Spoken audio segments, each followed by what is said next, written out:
I want to thank you so much for choosing Q95. This is the Global View on Q. A very warm welcome to all of our Q family listeners at home and globally. I'm Sheridan Gregoire, Mr. G. It's Tuesday, brand new Tuesday, 1st of August, a brand new month, 31st Tuesday of 2023. And it's just about 8:01 p.m. in the studios at Q95. We're live on Facebook. We're live on YouTube. Please follow us at Q95 FM Radio. The on-air telephone numbers are on the homepage of our website at www.q95da.com. Share the live, like our pages, get the latest breaking news and reviews on the big station. So tonight we continue to revive the spirit of graciousness, of love and peace and prosperity and unity among our Kalinago and Afro-Caribbean brothers and sisters. And I'm joined tonight, very happy to be joined tonight, very distinguished guest, UWP political leader, financial economist, Dr. Thomson Fontaine, Dominica Freedom Party political leader, Mr. Bernard Ito, and economist, Ronald. They will dissect the 2023-2024 national budget presented to the people of Dominica by Finance Minister Dr. Irvin McIntyre on July 25, 2023. They will analyze it, review it, and look at its stated goals, whatever objectives and mission statements are in there, what it really contains and what it does not contain in terms of policies and strategies and programs and projects, and whether in fact it offers any prescriptions that are needed right now to fix the ailing economy that now exists in Dominica. I will ask them to tell us what needs to be done about critically needed investments in areas like manufacturing, like processing, like water and beverage industries, creating good paying jobs in the knowledge industries, increase our foreign earnings, and to drastically improve the real GDP growth for Dominica. I mean, real GDP growth, and to lift the people of Dominica out of the current widespread poverty and mendicancy that now exists. They will also have their say, I'm sure, on the diplomatic disaster in which Dominica has been plunged.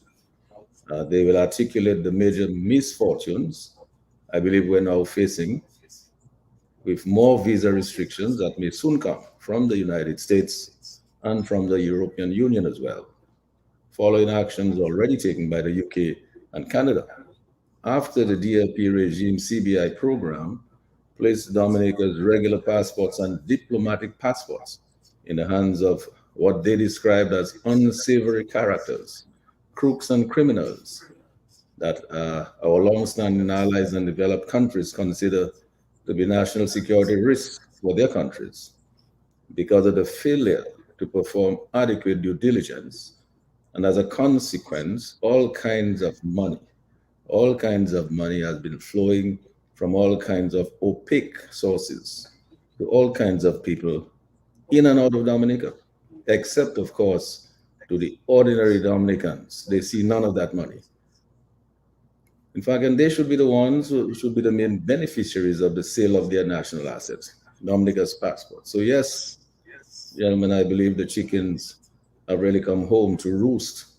I will ask my guests to show the stark difference between people's lives under a one-man dictatorship and a functioning democracy that is based on free and fair elections on a level playing field.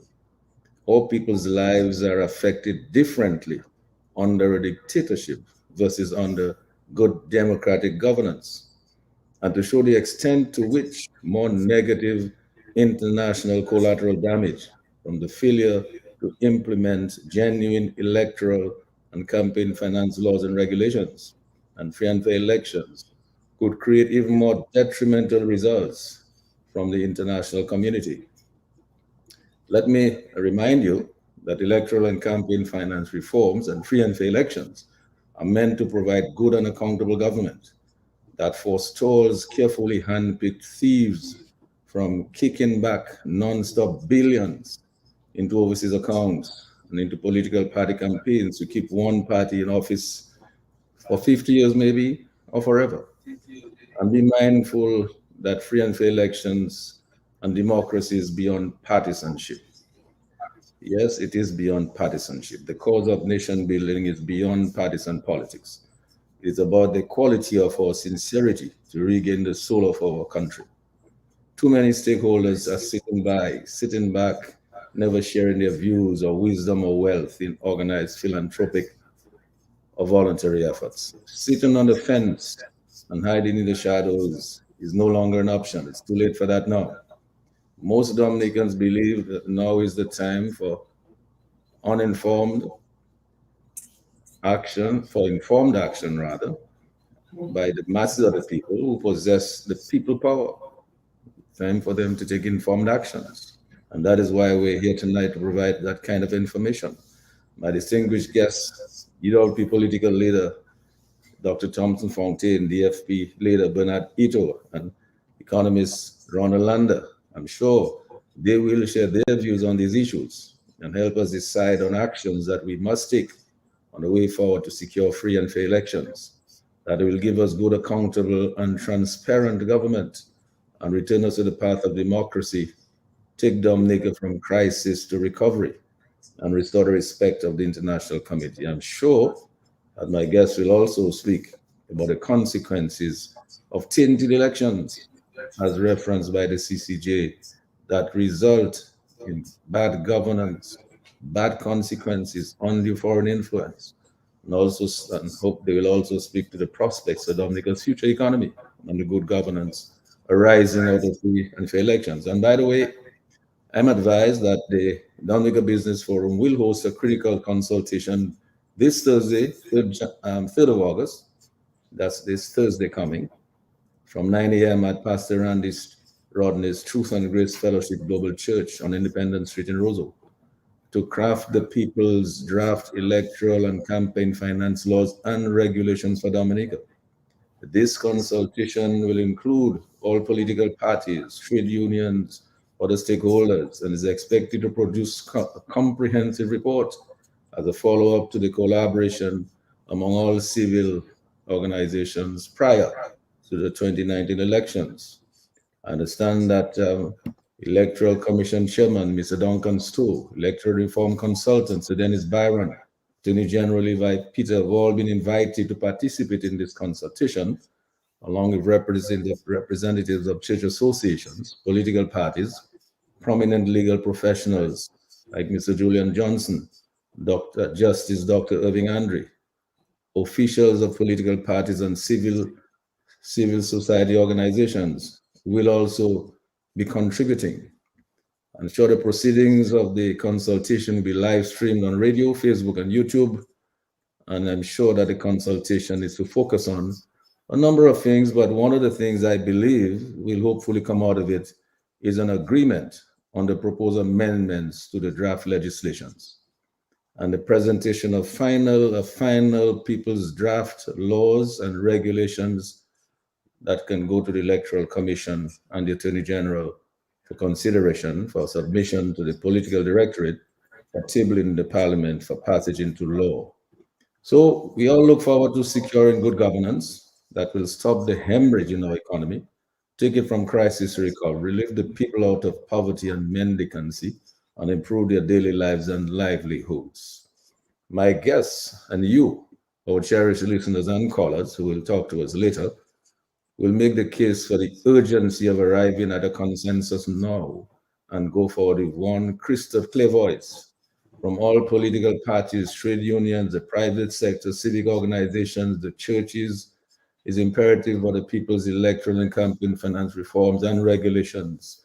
These are what Dominica needs in order to bring about this level playing field and free and fair elections to help stabilize our economy. So wherever you are in Dominica, in the region and globally, please stay tuned, call in, join the conversation, get your answers to your questions and be part of the solution. And I just want to reach out again, as we always do, a big thank you, much hugs, loves, and so on, to our healthcare workers or healthcare providers or frontline workers, police and fire officers, teachers, doctors, nurses, other public and private sector patriots. We welcome you all, every Dominican, friend of Dominica, to the Global View on Q tonight. We embrace you wherever you are tonight, every nook and cranny in every village, every community in Dominica, in the region, and globally.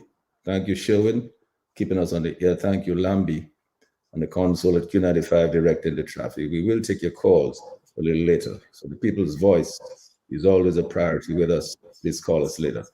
Let's get started. I want to go now to EWP political leader, financial economist Dr. Thomson Fontaine, to get the ball rolling in dissecting this 2023-2024 national budget, to examine the detailed provisions in straightforward language that shows the ordinary Dominican whether there is anything in it for them or if it helps them in their daily lives in any way, and to give us some alternative ingredients for a real dynamic, professional, national, progressive national budget that would improve the quality of life and living standards of every Dominican. To help us determine where we go from here, to see the urgency of getting there sooner rather than later. Take the people of Dominica out of this never ending cycle of poverty and mendicancy. So I'd like to ask you, Dr. Fontaine, please unmute your mic.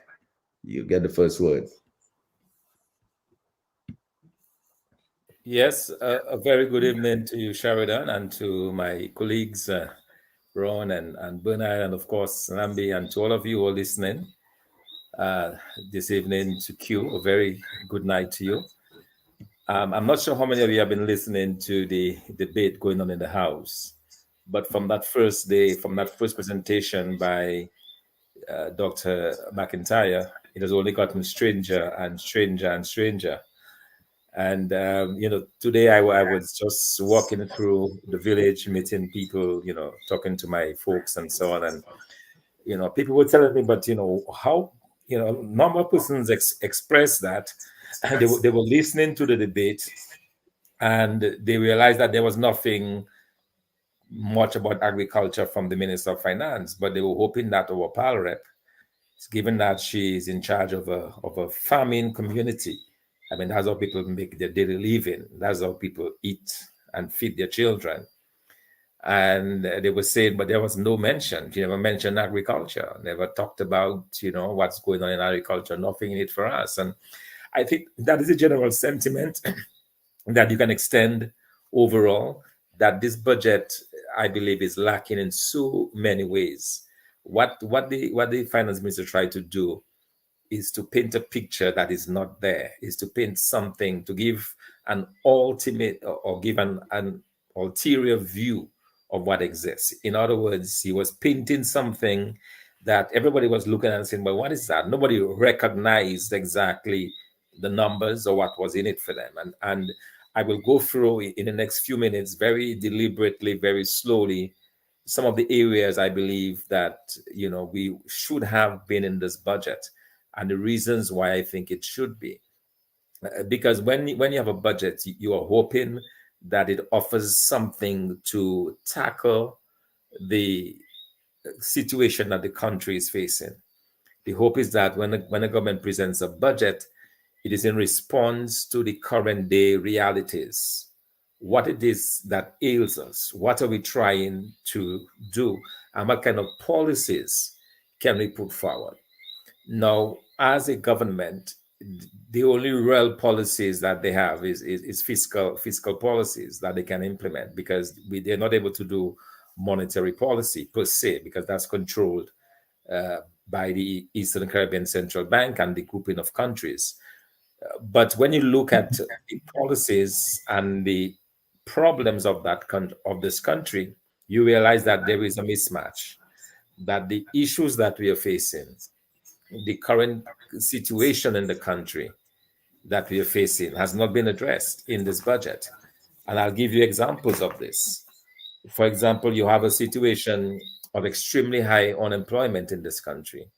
There is nothing that goes towards addressing this. How do we begin to tackle the problem of unemployment?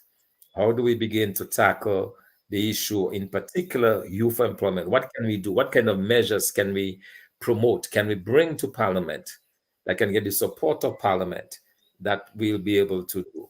Then there is the issue of the very low uh, growth in the economy.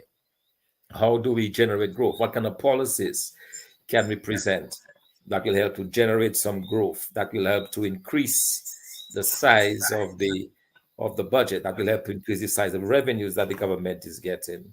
What can we do about the high level of debt?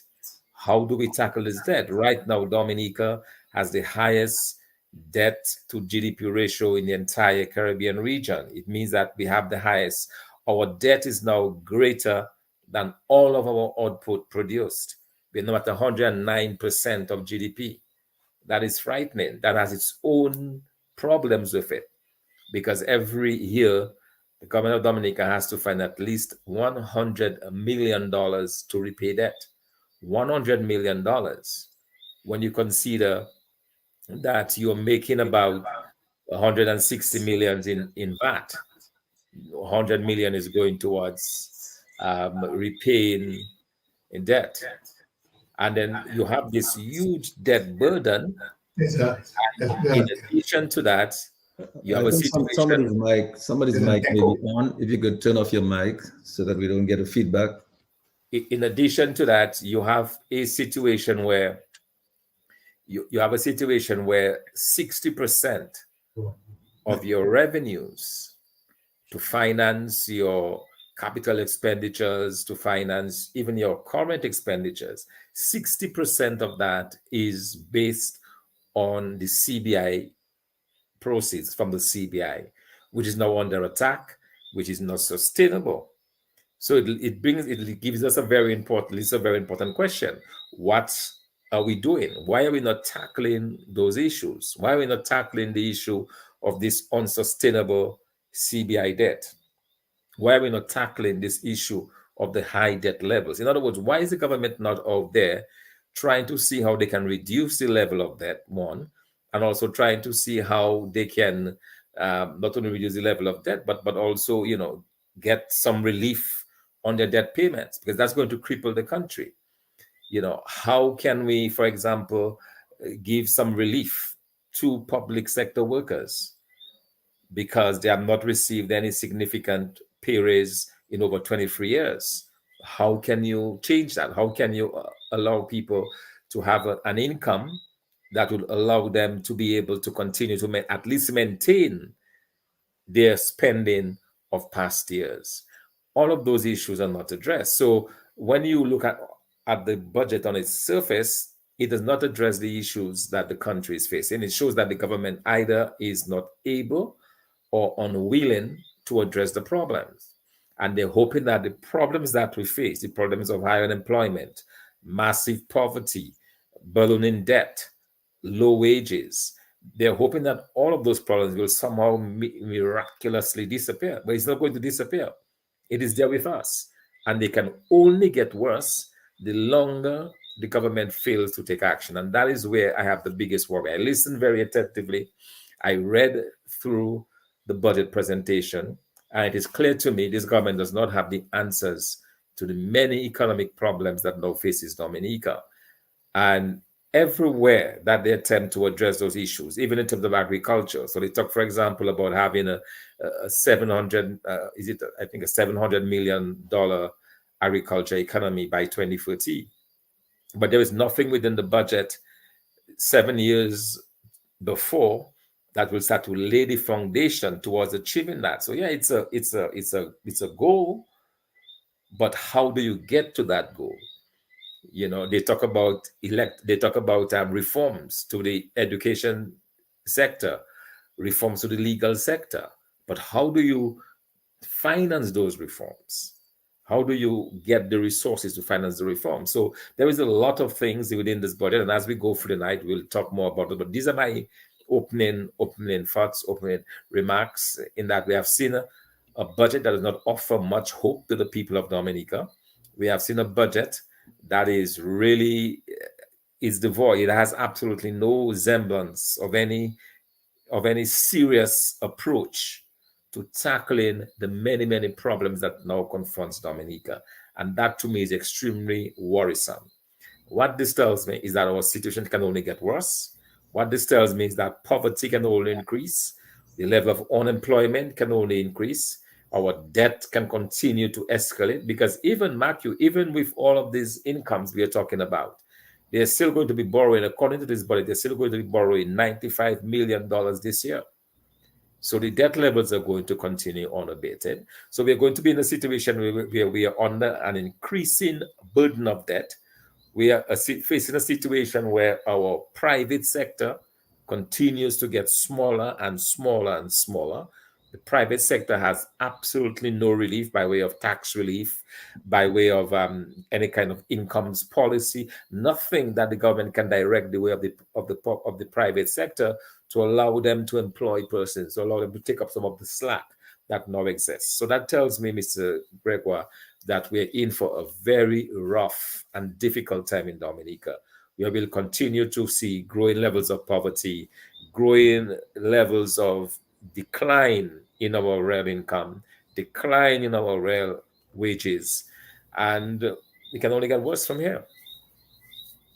Yeah, well, Thomson, thanks for that, for the opening remarks here. But I want to go quickly over to Bernard to keep the ball rolling. But Bernard, in addition to the range of things that Thomson just mentioned, clearly it is evident that the budget is void of those strategies and policies and programs that are going to really make that structural change, that deep structural change in the economy, right? That is going to, there's no real paradigm shift here, if you see what I'm saying. Now, Bernard, another thing I did notice, however, not only there was some of the presentation void of that kind of substance, but I find sometimes often the quality of the presentations and the decorum in there, it doesn't really, it's not up to mark. I listened to some of the presentations and I found that some of the opposition people, they made fairly decent presentations. I didn't know much about some of them, but I heard the presentations, they were very decent. They touched a number of areas that need to be touched on. But I'm afraid that some of the presentations I heard on the government side, as Dr. Thomson Fontaine said, they did not really go to the heart of the problems that the country is facing. They did not really deal with the substantive nature of the issues, the deep-seated issues that are affecting the lives and livelihoods of the people of Dominica. They're not really tackling that deep-rooted poverty and mendicancy that we've seen in the country, and it's been there for a while. What are your thoughts? Maybe you could open your mic and give us your opening remarks on some of those there. Sure, and let me say good evening to my colleagues on the panel here, and to you, Mr. G, and of course to Lambi and the console. And good evening to all the Dominican folks listening, as always, very loyal listeners every Tuesday night and online and on air. So welcome to another conversation.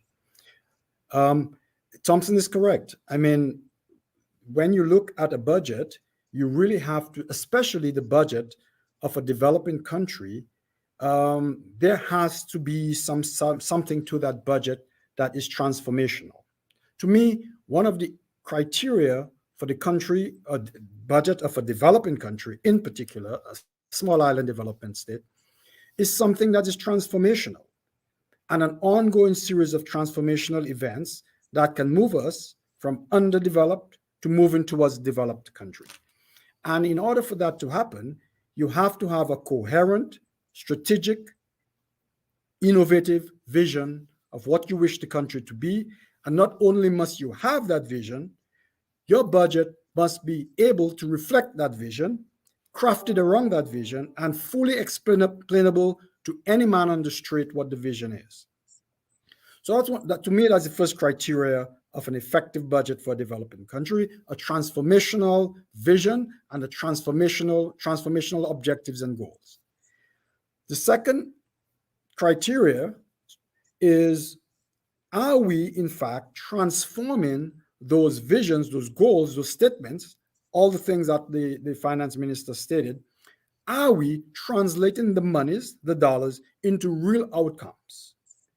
And when we look at year after year, the budget that this government presents with some flowery language and some goals that sound nice, when we look year after year on the ground, do we see the translation of that budget into real outcomes? That's the second criteria.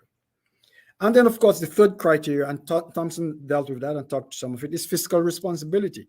Is the budget, is the finances of the country being handled in a fiscally responsible manner? Is our debt being controlled? Is all the fiscal mechanisms being utilized to make us ineffective? What are our sources of revenue? What are our sources of spending? How balanced are those? And so forth. What is our tax base? Is it growing? Is it shrinking? What are the types of taxes that we collect? Are they imposing? Are they allowing growth, or are they retarding growth? These sort of fiscal responsibility questions, financial management questions, are integral to a budget. So the three criteria to me, the lens through which we have to view these budgets: transformational, visionary. Is it? Does it translate money, dollars into real outcomes that matter to people? And three, are we managing the budget in a fiscally responsible manner? And to me, on all three of those criteria, this budget falls flat. Certainly in terms of a transformational vision, it's very hard to identify what exactly the nation of Dominica is or wants to be in this budget. What is our fundamental approach to economic development? Where are we putting those monies? And we have small monies. We're financially constrained. We are a developing country. We have to have very strategic places to place that monies in large enough pots to make a difference. It does not really transform things to take a small amount of money and spread it as widely as possible. But in order to make those decisions, you have to have a strategic intent. You have to have a strategic plan of where is it that I'm investing? What sort of economy am I developing? And it's very hard to say from this budget, what sort of economy is the government pursuing? Are we in fact pursuing a transformation in our economic engine into do more knowledge-based work as the 21st century evolves? Are we evolving our agricultural sector into more high-end food as medicine angle? Or are we in fact pursuing wellness, eco-wellness as an option? And to show substantial investments that are clear to every man on the street, this is what matters, and this is the strategic plan that we're going to accomplish. And it's very difficult. In fact, it's not available to see the sort of transformational concept, the transformational ideas that are needed to develop a developing country. And Thomson touched on some of it. What is it that is going to create jobs? How exactly are we going to create those jobs? Show me the money and show me the program, the specific program to increase wages. And these are the things that we need to have in a transformational vision, and not only a transformational vision, but a scorecard. Clearly, this government needs to get innovative and modern in the way it presents budgets. We need to be able to see a scorecard and say, this is the program that's going to translate into this number of jobs, and to keep the government accountable of that every quarter and every following fiscal year. And so there's nothing in this budget that ties it together, no coherent plan. It's much of the same thing. If you look at this budget, it's basically the same talk of the past 10 years in new language, new dates, and a few new flowery phases, but basically promising the same thing. We will do agriculture. We will make agriculture more productive. We will make our economy more digital. We will invest in tourism. The same old things. No transformational vision, no innovative ideas. It's just same old thing recycled with no coherence. It's not even, there's no vision, and the vision that's presented is not coherent. Some of them are even contradictory. For example, the government says that it is all about, it's trying to drive entrepreneurship and to create jobs in the economy. Yet when you look at how much money is actually allocated to the entrepreneurship or the business development unit within the government, it is a paltry sum. So if you were truly interested in believing that entrepreneurship, individual entrepreneurship, citizen-based entrepreneurship is the basis of growth, then we should see a substantial amount of money invested, not only in funding the civil service, but in venture capital funds, in startup enterprises, in incubator facilities, and all the things that an innovative, creative government would do and put in place to create an ecosystem of entrepreneurship. And so they talk these words, but they do not, in fact, actualize these words or even have an idea really of how to go about converting it. And then when you look at the budget, the real story emerges of the intent, because the intent is simply not there. The other major component of this budget that I spoke about earlier, translating monies and dollars into outcomes, is abysmal. That aspect is even worse than the lack of vision, the lack of coherence, the lack of strategic intent in the budget. I can give you 3 examples that will make the point, okay? If you look at the 3 pillars or the 3 major investments or areas that the government says it has prioritized are healthcare, education, and security and justice. These are the 3 areas that the government has claimed it is prioritized for this year. It has prioritized it similar last year and the year before that. So that is the government's priority. That's the government where the government is pouring millions of dollars into. But is it the dollars that matter? Or is it the outcomes? And we must hold this government to be an outcome-based government that delivers outcomes. We do not care about the budget and the amount of money that you say you're spending and how you're spending it. The outcomes is what matters. And so what are the outcomes so far in these 3 priority areas? In the area of healthcare, I do not need to go into a lot of detail into simply saying most Dominicans fear the National Hospital. That should summarize it for you. Most Dominicans fear for their lives going into Dominica through either a combination of neglect, of professional negligence, of lack of equipment, lack of funds, lack of basic supplies, lack of accountability and quality systems that hold people accountable to performance and to mistakes to be reported and improved upon.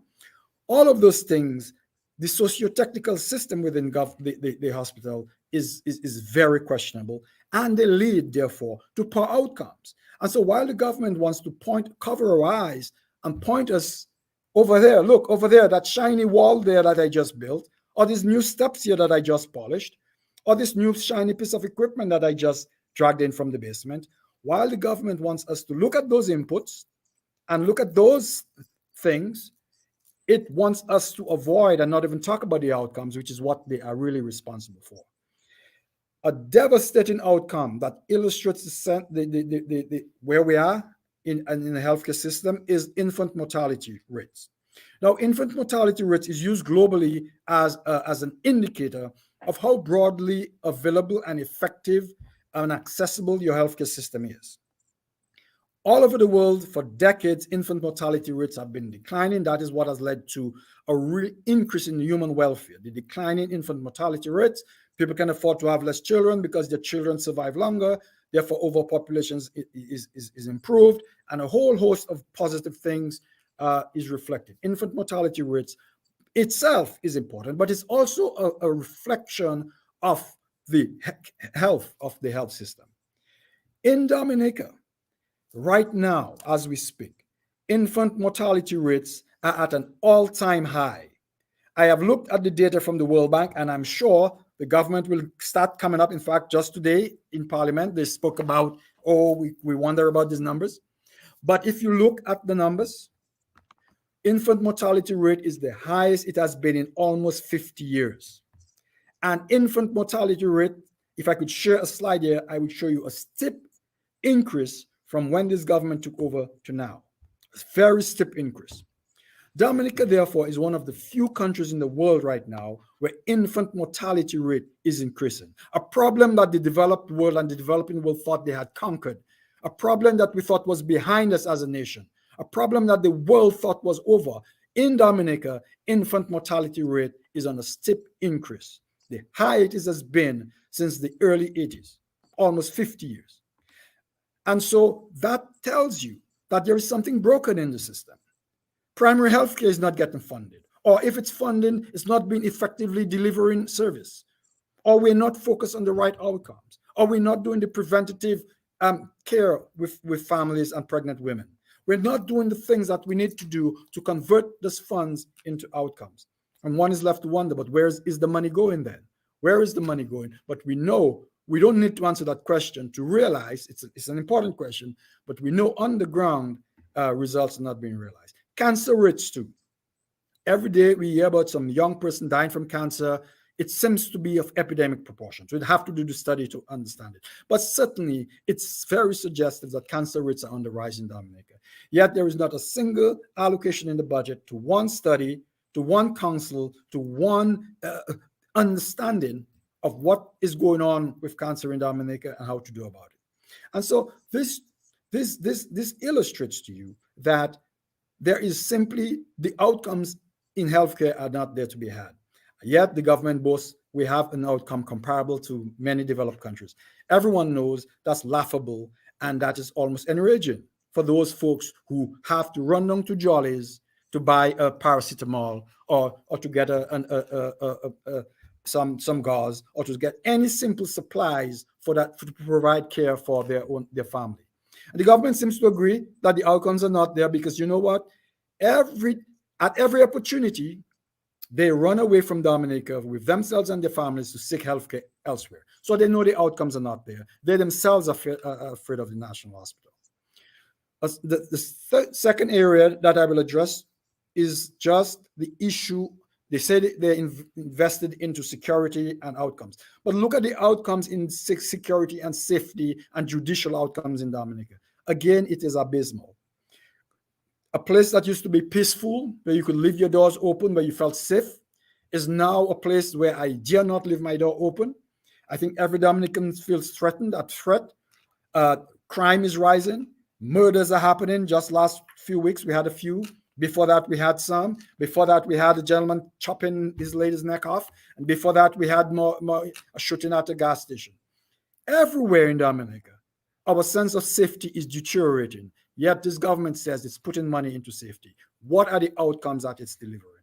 Same thing with traffic accidents. Every day you hear of a terrible traffic accident, many of those due to road safety issues, non-enforcement of laws, and just a callous indifference sometimes to our fellow citizens. Yet, this crisis is going unabated. Nowhere in the budget does the government address the issue or shows how it's going to improve the outcomes in those areas. The final area is the judicial system. The judicial system is almost at the verge of collapse. Just last week, we had several prisoners released for murder because the system was unable to have a trial in time. The system was unable to process itself effectively.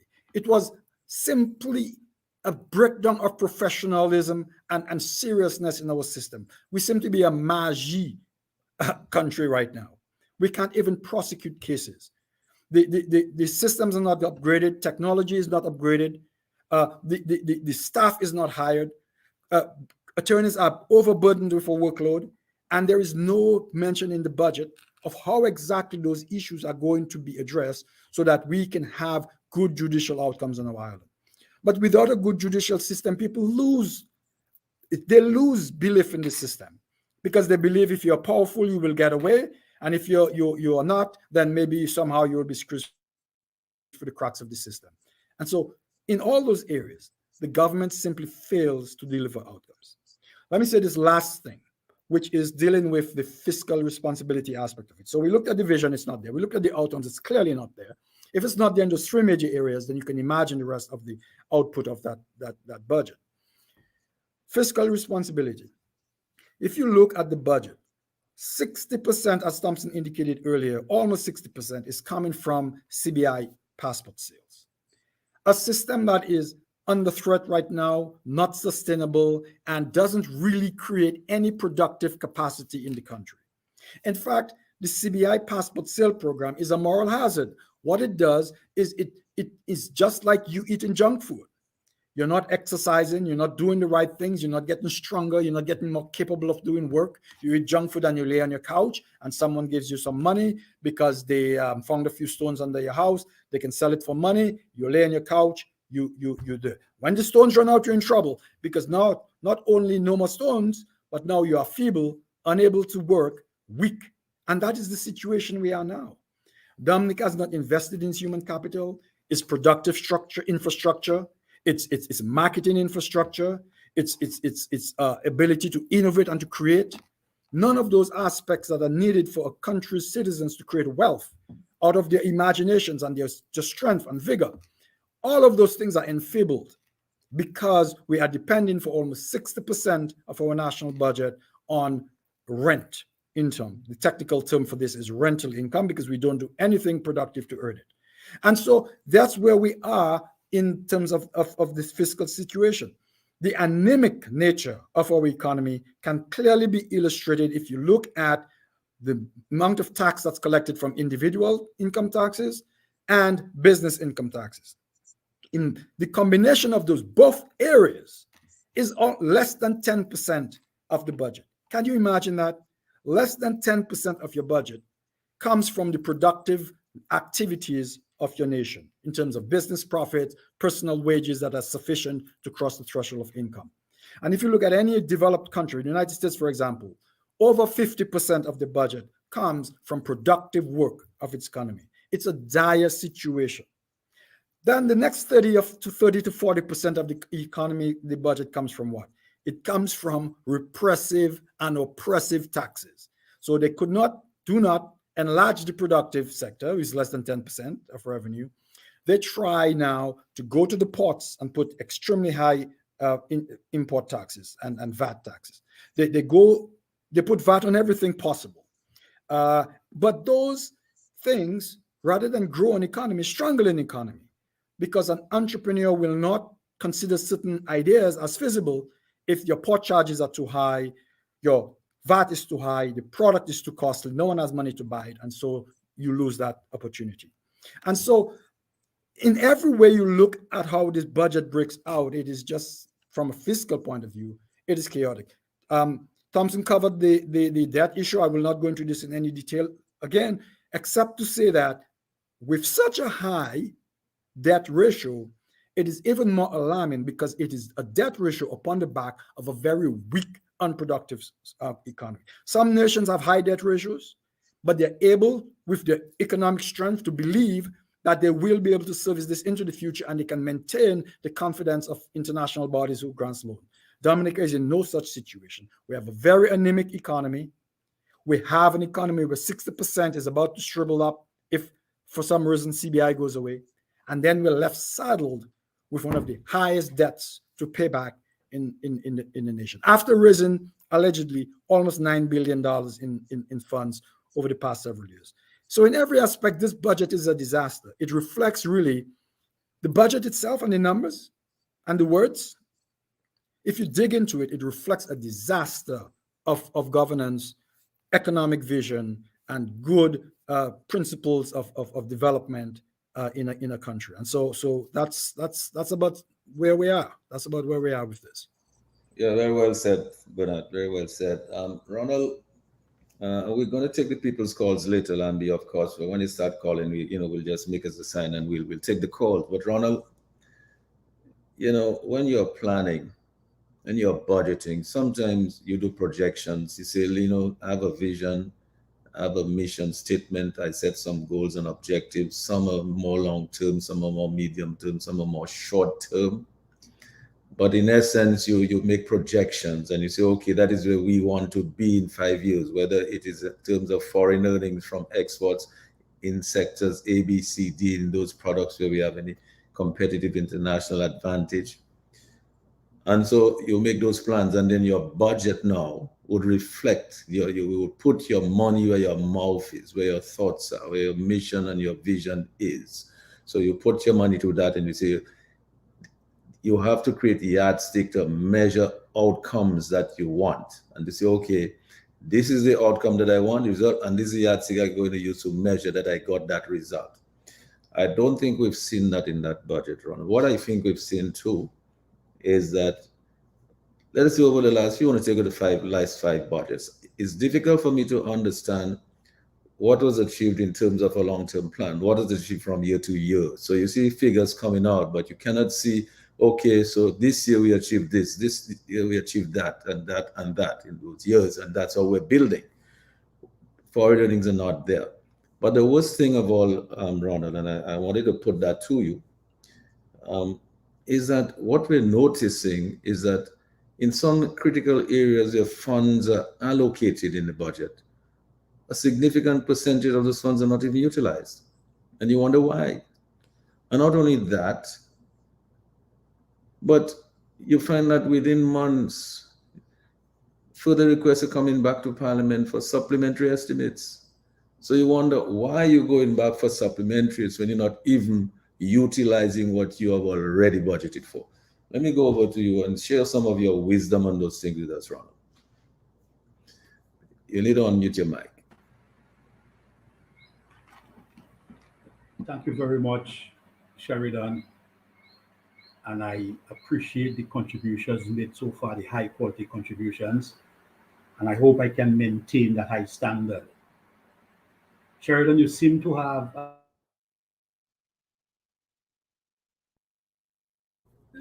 You need to maybe step back from your mic a little bit, Ronald, because we're not hearing you now. You may have muted your mic in some way. okay. Yeah. You hearing me now? I'm hearing you now. Okay, Yes. very good. Because the angle I would like to take on the subject tonight is not based on the year-to-year budget, but to start thinking in terms of an integrated development plan. 10 to 20 years conceptually, 5 years detailed integrated development plan, and on a yearly basis, you've got a dynamic budget that actualizes the integrated development plan. We seem to every year come with a 1-year plan and be very repetitive in nature and go around in circles. We need to go beyond that and start looking conceptually 10 to 20 years down the road where we'd like to be.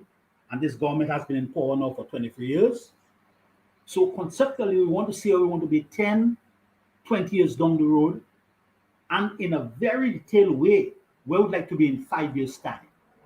And every year, we use the budget to actualize certain activities, to focus on certain areas to assist us in achieving that 5-year integrated development plan.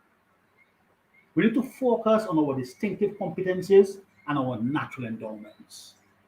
We've got two major problems, two major challenges, one on the production side, one on the commercial side.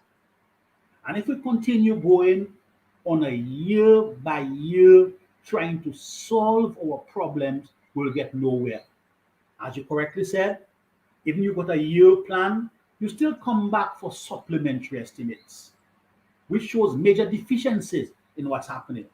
So we have to find some way of developing an integrated development plan and to use the budget process to actualize, to effectualize that integrated development plan, or else we continue going around in circles. The working capital to effect the budget and the integrated development plan comes from the CBI program. We've got a CBI program, and we hear discussions going on about $7 billion yet to come into our treasury. And there's no response from the government. Nobody is saying that that is wrong. And that's exactly what has happened. And that in itself is a negative financial indicator. We see situations now in Dominica where banks are closing down, which is indicative of poor financial activities. NBD bought Royal Bank and attempted to buy First Caribbean. ECC disapproved. I'm not too sure if NBD is doing any work for First Caribbean. Republic Bank bought over Scotia Bank, and thankfully Trinis for that. So effectively, at this point in time, we only have 2 commercial banks operating in Dominica. We've got a very strong credit union movement, and we see the government is now attempting to attack the credit union movement. The oversized and incompetent government is imposing stringent fees on credit unions, ranging from 10,000 to 100,000. Your financial sector is under stress, the area that is occupied by the ordinary folks, you have put it under more stress. It's unfortunate that the government doesn't recognize the importance of a functional financial sector. I trust that the increase in fees for offshore banks, because they're increasing fees for offshore banks, insurance companies, and money service businesses are competitive. We are in a very serious position. The two major areas that I'd like to focus on is the production side and the commercial side. We've got a serious production side problem. But even we solve that production side problem, because the commercial side is now dominated by foreign individuals, be they Chinese, be they Haitians, be they Spanish, if we solve the production side, we'll still run into difficulties with more money in circulation, all the money will continue going out. And that's one of the major reasons that the banks are closing down. There's no demand for their services. Before, when Dominicans used to manage the commercial activities in Dominica, when they go to shop, they take an overdraft. They come back and they pay off the overdraft. Things are working well with them, they extend the house, they buy a piece of land, they take a loan from the bank. But today, the persons that are involved in commercial activities in Dominica are Chinese, Haitians, and Spanish. And they have no need for the commercial banks. And consequently, the commercial banks are under stress and they are closing down. I'm not clear in my mind who and how this country is being managed. It's a very technical area. It's an area where persons with training in economics and accounting are supposed to be guiding the politicians. Politicians are trained in English and psychology, and some of them have no training. Some are policemen, some were office attendants, and they have emerged as top-level politicians, and they are not being given the correct guidance. On the production side, when we look at agribusiness and to focus on agriculture, right now in Dominica, what is our main export crop? Do we have a main export crop in Dominica? Since after bananas disappeared, do we have a main export crop? We do not have a main export crop. We know Dexia is doing some work, but that work is not sufficient to keep our economy going. We've got rich volcanic soil and lots of water, yet we do not have a major export crop. We have allowed in agriculture, we have allowed our Haitian friends with their poor agricultural approaches, over fertilization, over chemicalization, and destruction of tree crops to dominate our local market. We see Haitians have ghettoized Roseau. They have taken over our markets, our commercial markets, our fresh fruit markets, and transformed them into mini grocery shops. You go into your market in Roseau and you see tin stuff, you see bottled stuff in your market. That never used to be so. So we are getting a certain level of transformation in our major agricultural area that is not in our interest. We must identify a major export crop and other supportive crops, given our rich volcanic soil and the great availability of water. We've got rich soil, we've got lots of water. So our agricultural ministry has to find a way of identifying a major crop that we can move forward with. When we come to the other area of agro-processing, we've got an abundance of water in Dominica. We are currently importing water in plastic containers, while gallons of water are flowing into our seas. How ironic is that? How can we solve that problem? You are importing waste products, plastic bottles, and you're importing a product that you have in abundance, water. What can we do about that? We're supposed to have a big water industry in Dominica, but we continue importing water.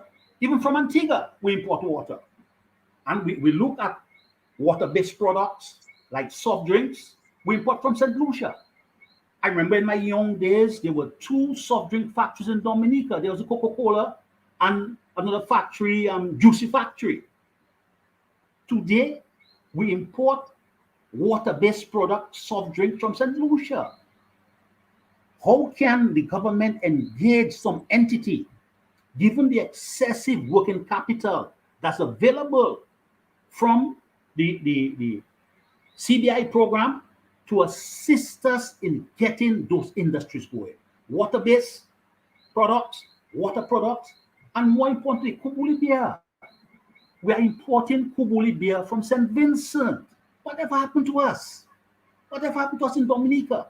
We reached a stage where from neighboring islands, where we was selling stuff to, we are importing water-based production there. We need to focus on those areas very seriously. DCP was such a great agro-processing entity that Colgate-Palmolive was forced to come in to purchase DCP. But Colgate-Palmolive had their program in mind. That's a competitor, will come in, recover investment, and they get rid of them. Recently, we saw DCP is coming back again on stream. What can we do to get DCP to the level it was before? Because we have the working capital. We have the CBI money. We've got to find a way of using that CBI money to stimulate production in our country. So when, as was spoken earlier about, when we run into problems with CBI funds, we would have stimulated other areas in our country that would allow us to move forward. But nothing is done about that area. Benjo Simos, I understand, is operating from home. Whatever happened to Bello? Bello just disappeared. Banis Farms, interestingly, earlier this afternoon, there was a program on Q95, some young people program, and a young lady was talking on the new products that Banis Farms is introducing into the marketplace. And I was so impressed with that, which is very good. And we need to look at other agro-processors. Dexia, Dominica, Export and Imported Agency, what is their role? How are they assisting in developing products, in facilitating the development of products for export? Be they agriculture, primary agriculture, or processed products. We need to focus on those areas because Dominica is coming under increasing stress. And if we don't use our CBI money in a very judicious way to get those productive areas going, we'll find ourselves in a situation where we have no more CBI funds and we have no industry, no activity in Dominica. And I'm afraid we're heading down the path of Haiti. And we have to find a way of retrieving that situation. Fisheries. We're still involved in subsistence fisheries. I recall investing in a guy in Point Michel. And he said to me, 5, 6 o'clock, they go out early in the morning. 5, 6 o'clock, they are very tired. They've got to come in. Why can't we invest at least in free boats that can stay out there for 2-3 weeks and the smaller boats go out to pick up stuff and bring them back in? You have the support service in Dominica and you can take care of other import areas or the protein areas that you imported, substituted with fish. We need to look at that area. You've got a central area where you are taking care of those boats and you circulate those boats. You've got one in Newtown, you've got one in Pottersville, you may have one in Maho, and you circulate those boats. They come in, they are serviced properly, and they go back out for 2 weeks. And then you are able to get the amount of fishes that you need to stimulate your economy. You need to have areas where you'll be able to store the fish and to have areas where you could sell those fishes. You look at areas like Botanic Gardens, which was an agricultural development station. I understand all things happening in Botanical. I'm a child of Botanical Gardens. And when I go through, Mr. Ito also was a child of Botanical Gardens. And when you go through the Botanical Gardens these days, you wonder what's really happening there. That was a production station where you will experiment with all kind of different crops and you give it to the farmers. You had a whole area called cocoa station, but all you're doing was cocoa. And you will send that out to the farmers, and your agriculture was moving in a very aggressive way. Today, I am hearing all kind of plans for the gardens, golf course, all kind of things going to happen in the gardens. I'm not too sure. And the fundamental problem is that we do not have an integrated development plan. We do not know where we want to be in 5 years' time, where we want to be in 10 years' time, where we want to be in 20 years' time. So we go year by year, striding year by year, and making the same errors over and over and over again. When we come to tourism, we look at tourism. We always have a problem with access. Finally, after 23 years, our government is going to build a modern airport. I happen to have been with Mr. Gregoire at the NDC, and in 3 years' time, we had all the designs, all the plans for an airport.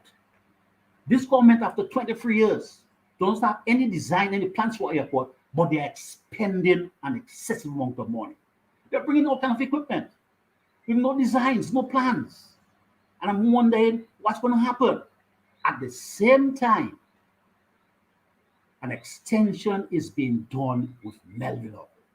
It shows men are not planning, men are not looking down the road. Men are just going day by day, step by step, and not achieving anything in the end. So when you extend Melville Hall and you build a new airport, when the new airport comes into operation, what's going to happen to Melville Hall? What's going to happen to Melville Hall? What happened to the investment you've made in Melville Hall? Our cruise facility, we are yet to develop a cruise facility in Dominica. We were at a stage when our cruise arrival was greater than St. Kitts. St. Kitts built Port Zante, and today St. Kitts has reached the $1 million mark of arrival, of cruise arrival, and Dominica is still around 200,000. We saw what we had at Dame Eugenia Boulevard, all those little houses there, all those little shacks, and you wonder really what was happening. And St. Kitts has nowhere to go to in St. Kitts. And Dominica has so many different sites that cruise passengers can go and enjoy themselves. Just driving through the mountains, through the rainforest, that's an experience in itself. St. Kitts doesn't have that. And yet still St. Kitts, because of developing Port Zante, you could come into Port Zante and spend the whole day there. You're entertained there for the whole day. You don't need to go anywhere else and spend your money in Port Zante. But if you need to take a ride, you take a ride, but there's nowhere to go to. Yet St. Kitts have been able to reach a stage of 1 million cruise ship visitors, and Dominica is like 200,000. St. Lucia did the same thing with Point Seraphine. Point Seraphine was built in St. Lucia, and because of that, St. Lucia has been able to develop their cruise tourism.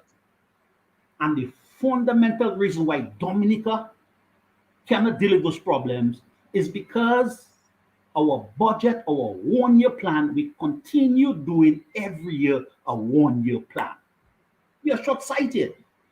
We're not looking down the road 5 years, 10 years, 20 years. And every year we use the budget to effectualize a certain area of that 5 year plan, of that 10 year plan. So in 10 years' time, we have certain facilities, we have certain development that can allow us to continue to grow. You look at situations, we are in the Roseau Valley. The Roseau Valley is one of our main tourism area. And for some reason, guys decided to do a geothermal project in the Roseau Valley. Is that compatible? Can those two activities work together? And the guys are not even planning this. They claim now that the system that they have to bring the power down, what Dominica has, is not good enough. So they've got to get something else to do it. And guys have spent so much money to date on that geothermal project, and there's no end to the project. The fundamental reason is a lack of development plan. And until we can get the development planning under control, we'll always have problems. We look at certain tourism plans that have developed over the last few years using our CBI program. Kempinski has been developed over the last few years. And we heard the story about two investors in Kempinski. They walked away $30 million each before the project was completed, before anybody came into the place.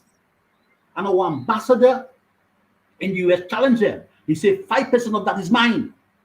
And he filed papers in the court. Recently, we had nothing at all. So the guy must have gotten his 5%. Is that what we need in Dominica? We've got Coulibaly Ridge and Secret Bay, and my friend Sam Raphael did this project, again, using the CDI funds. What isn't it there for us? What isn't it there for Dominica? And this is a fundamental area of concern. I'm looking at the areas that can contribute to the development of Dominica. The main areas I've looked at so far: agribusiness, agriculture, agro-processing, tourism, and now I want to look at the cultural industry. When we started off the World Creole Music Festival, we had a vision. We wanted to develop a cultural industry in Dominica.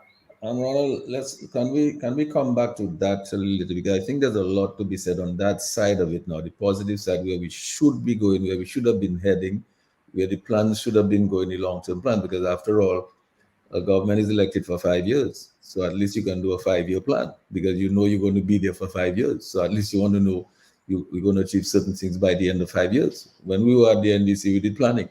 We knew what we wanted to achieve. We did a Creole Festival, which we knew wasn't going to break even in the first year, but we knew by a certain year it was going to break even, make a profit. And we knew we had planned it down to the point where we knew we wanted all the vendors to be able to make a living. And they made a living from whenever we had that event. So I just want to let's leave that for a little later on, because I want to come back to you later to look at that side, as well as Bernard and Thomson, because I'm sure we all have a lot to contribute to that side of the discussion. But Lambi, I would say that you can take the calls at any time when they're calling. If you'd like, you can give the numbers now, but we can take the calls when they come before I go back to Dr. Fontaine. Good night. The Global View and Q, the numbers are 449-3095, 449-3096, 449-3097, 616-4257. Those are all local numbers. The international number or the overseas number, 305-432-9624. Let me run those again. 449-3095, 96 and 97, 616-4257, 305-432-9624. Back to you, Mr. G. Yes, thank you, Lambi. So just make me a high sign, and I'll just go to you whenever you have a call coming in. We have to take the people's calls. But Thomson, I wanted to come back to you with this, because the whole purpose. You want to take a call, Lambi? Let's take it. Good evening, caller. Thank you very much for being there. Go ahead, please. Good evening, gentlemen. Good evening. Good evening. Earlier today, I was listening to Q95, and there was a recording with your so-called speaker. What kind of disrespectful human being you all have in Dominica calling himself a speaker? What a shame. It's unbelievable. I cannot really walk around right now and tell anyone I'm from the island of Dominica. It's a bloody shame. The man was being rude to the member of parliament. It's a disgrace. And I don't know how Dominicans can tolerate that ridiculous nonsense. Have a good night. Well, good night to you, and thanks a lot for that comment to remind us about that. You know, Thomson, that is something that I didn't mention earlier. And in fact, it's the decorum in there. I mean, how this thing is conducted, how it's managed, the kind of exchanges that you have there, the substantive nature or lack of it, of the content of the discussions. Because as we all say, we talk about making plans and real programs, the big picture, transformative things, as Bernard says. But when we listen to the debate in there, that's not what we hear. We hear about eyelashes and earrings and all kind of things. We're not really hearing substantive things. And one of the things I'd like to do, I think I did reach out some of the members of the opposition now in Parliament, because you have young people, you know, I'm pretty sure they have a different idea. I don't think they expected that was the level of the debate that they would be encountering in the Parliament, because they themselves came well prepared and they put on a good show. Actually, they were very substantive, very well prepared. The presentations were sound and very substantive. I was impressed. I'm trying to get them to come in to the Global View and Q maybe next Tuesday if it's possible. You want to take a call? Hello? Good evening, caller. Please go ahead. Yes, sir. Good evening to you all and your panel. Good evening.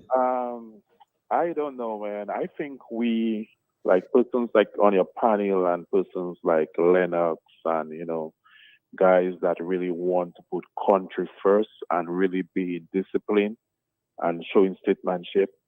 I think we really have been talking too much. Whereas I appreciate that we have to express and talk about what's happening.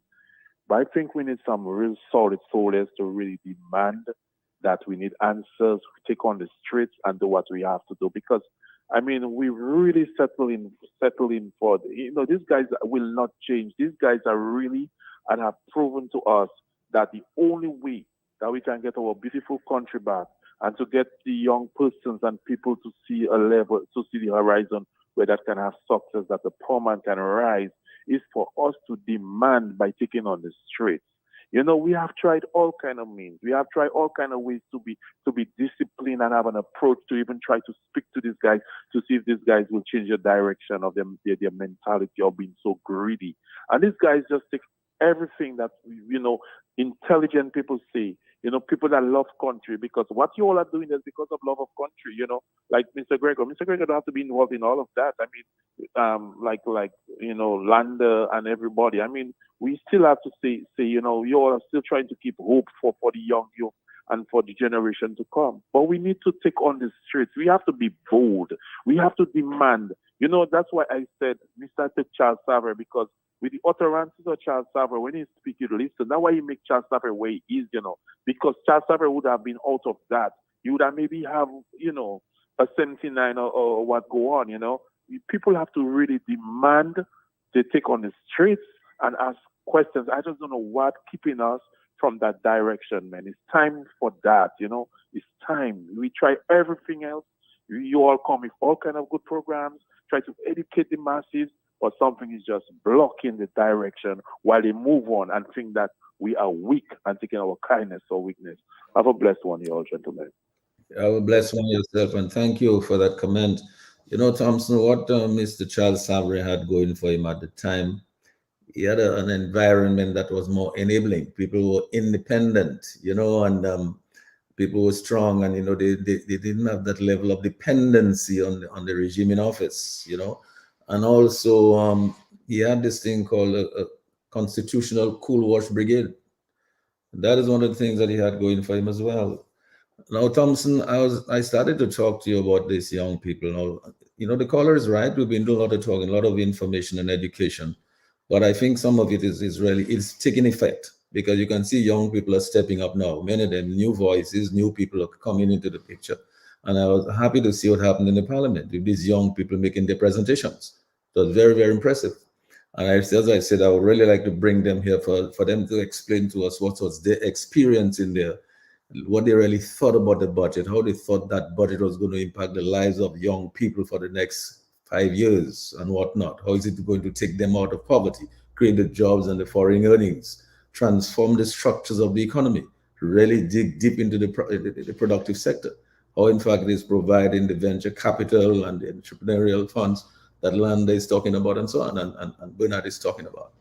So, Thomson, I want to go that, and a little while after that, I want also to touch on that CBI, because as you could see from the budget, almost 60% of the budget depends on that CBI. And if the bottom falls out of that, we're in a lot of trouble. But the Prime Minister, Mr. Skerritt, made some comments about that in the Parliament.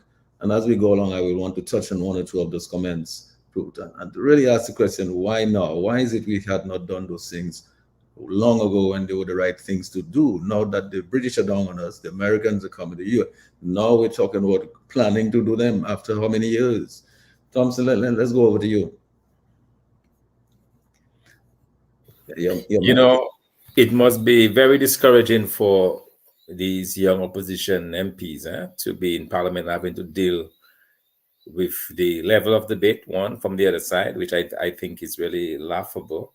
When you have members talking about issuing of VIP tickets as a measure of a strength of an economy, people are not broke because they can afford to buy a VIP ticket for $200, $300 that only offers them an empty table Did they have to buy their drinks? I mean, it must be very discouraging. And on top of all of that, you have a speaker who, quite frankly, should not be on that chair. He's not helping the debate. He's not directing the debate in any powerful manner. His main task is to disrupt, interfere, and discourage people that have useful contributions and encouraging nonsense. So, when you think about it, Mr. G, it's a comedy of the of such proportions. Except that we can laugh at it because it's a Dominica Parliament. It's supposed to be the highest making body in the land. It's supposed to be the body that is looking after government affairs and ensuring that good policies are made and that you really tackle those issues. But from what I'm saying, none of that is coming from the Parliament, and we have what we have at the end of the day. And it is really discouraging, to say the least, especially, as I said, when you see the level of poverty in this country, when you see the fact that people are truly struggling. People are having a hard time, Mr. G, making ends meet in this country, and to see the way our parliament is going on, it's really incredible. And then on top of all of this, the debt levels are piling up. We have so much money that we are told, and it is out there. Your debt levels are going up. People are asked to pay more in taxes. Very soon, we might see the introduction of taxes on petroleum, new taxes on petroleum products. We have seen them going after the credit union that has never been taxed ever before in the history of the country, looking for revenues in all sorts of areas where they should not be looking. Really, what you need to do, and I'll give that as free advice, is to grow the economy. If you grow the economy, naturally, your revenues are going to increase. But if you noticed, we have not been able to increase revenues, tax and non-tax revenue beyond the $350 million mark in many, many, many years. This government is really struggling. They are truly struggling. And part of it is that they simply do not have the answers, and it is not, you can't just come into government and begin to understand these things. Some of us, it has taken us 30 years to understand a few things in economics, to understand a few things in finance, to understand how things work. And you don't just step into it and immediately understand it, especially if all your life you've been a medical doctor. You don't just come into the area of finance and believe you can understand, yes, you might be able to add the numbers, but do you will truly understand what you're proposing? Do you truly understand the impact of the policy? Can you anticipate what a policy measure is supposed to bring to you? So these are normally very complicated issues, and the fact that we are seeing what we're seeing now is clear. I mean, why would you not do something in 2023 to boost the level of agriculture or investments in agriculture? Why would you not try to encourage the private sector growth? Why do you keep putting pressure on the private sector to the point where the majority of businesses are continuing to shut down or downsize or disappear altogether? It's because you don't understand the way the economy is supposed to work. You're supposed to be encouraging small business development. Ron spoke at length about the lamenting the fact or the absence of a water business in Dominica, and we can go into that. We can talk about the absence of an agro-processing industry in Dominica. We can talk about the absence of a truly great essential oils sector in Dominica. So much of these are missing elements, things which could be in place if there was just the proper direction on the part of the government, but it is not. And that Dominicans need to realize is the reality. We simply have no direction from this government. Either they don't, as I said from the beginning, they either don't understand or they are unwilling to do what is necessary to create jobs, to generate growth, to increase the level of tax revenues coming into the country, and to simply manage the affairs of Dominica in a way that is responsible and that can bring results. What we have instead is a wasteful government spending, a bloated cabinet that is way too large in terms of what we're getting for it. So we're not getting enough bang for our buck in terms of the spending on all of those ministerial positions. And the result of that, we are not getting enough for that. What we have at the end of the day is a ballooning level of debt and a crippling tax burden that can only destroy this country further. So, as I said before, we're in a deep dark hole. We're in a very bad place right now in terms of how this country is run, in terms of the performance of these governments, and simply their inability to address the issues that are confronting Dominicans. This government simply does not have what it takes to get this country out of the hole that it is in, period. Yes, Thomson, thanks a lot for that. But again, as I go to Bernard, I just wanted to comment on some of what you just said there, because, and that is why, I've always said that no government should be in power for too long. I think 2 terms is quite enough, frankly. If you do the same thing for 20 years consistently, why do you think you're going to get a different result in the 21st year or the 22nd or the 23rd year? Why should you be in there unless, of course, things are going so well? The people's lives are so transformed that the poverty disappears. People are growing wealth. People are happy. They are not dependent on the government. You don't have all these social welfare programs because people are getting poorer. That's a clear sign that the economy is deteriorating. It's doing very badly. It's anemic, as somebody says. If you have to keep increasing your social welfare programs, that is a bad sign. What I think is, but we have to take some courage, and I'm hopeful that the discussion that's taking place on Thursday will yield a result. And the result I'm looking for is to see all of the stakeholders come together. I would like to see that place, Pastor Rodney's church, full of people, full of supporters of the Freedom Party, supporters of the United Workers' Party, supporters of the churches, supporters of the GIC, supporters of the unions. In other words, the people of Dominica, in all their civic organizations, all of their interests, go there, speak their mind, come out with a consensus on the way forward. And out of that, what I would like to see happen is a revised draft laws that can be sent to an attorney to tidy that up. Then the people can use that as the people's laws that they want passed in Parliament. And then they can go out in their thousands, not in violence, but they go out peacefully in their thousands and say, listen, we're going to sign this thing. 10,000, 20,000 of us, right? We're going to sign up on it. This is what we want passed in our Parliament. Why? Because we want to have free and fair elections on a level playing field so that we can get a government of our choice that is really going to do the things that we would like to do to uplift our lives and fix our economy, fix our society. All these accidents taking place, all these murders, all these crimes, we want that out of there because our children don't have to be doing that, because they should be able to make a decent living without that.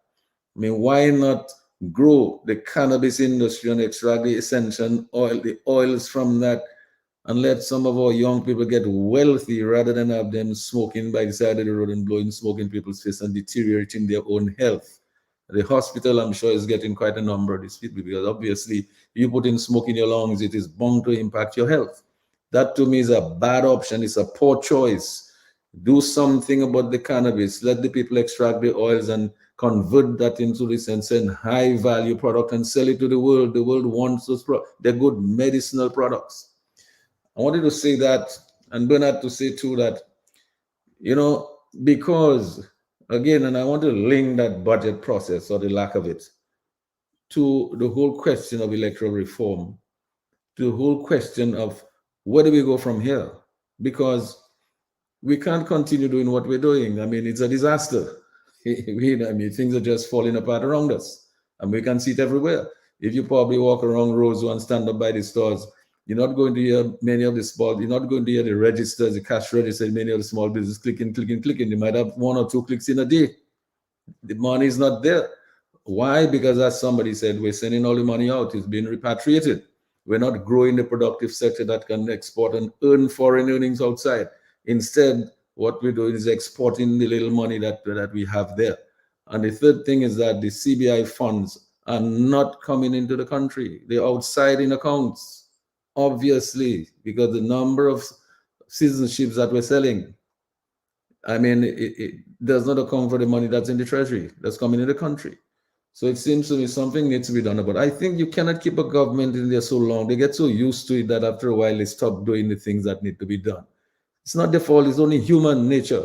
So you need to do something and put somebody else in there to do something that can really fix up the people's lives. But Bernard, I did hear the Prime Minister in the Parliament saying to the Speaker, addressing the Speaker and saying a whole number of things that the government is proposing to do. He said, for example, we have discontinued the granting of citizenship to citizens of Kurdistan region in Iraq, in Russia, and in Belarus. We have this. How long have you been selling that? I mean, didn't you know the British and so on have been talking to you for so long? Why didn't you discontinue that all the time? You wait until they start putting visas on Dominican, they have to pay so much money now, and not even sure they'll get a visa before you can do that. Because you know they're going to end the program and put the country a lot of problems. Why now? He said we issued regulations to restrict the changing of names by citizens. I mean, we've known that for so long. Why is it only now? I mean, we've had diplomats who have been arrested with Dominican diplomatic passports. Some of them have gone to jail. It's only now we're trying to see about that. People in the opposition have been talking, people like Lennox Linton, Thomson, Fontaine, all these people in the opposition, Johnson, Boston, Bernardito, they have been talking about that for so long. Why now? Nobody was taking them seriously.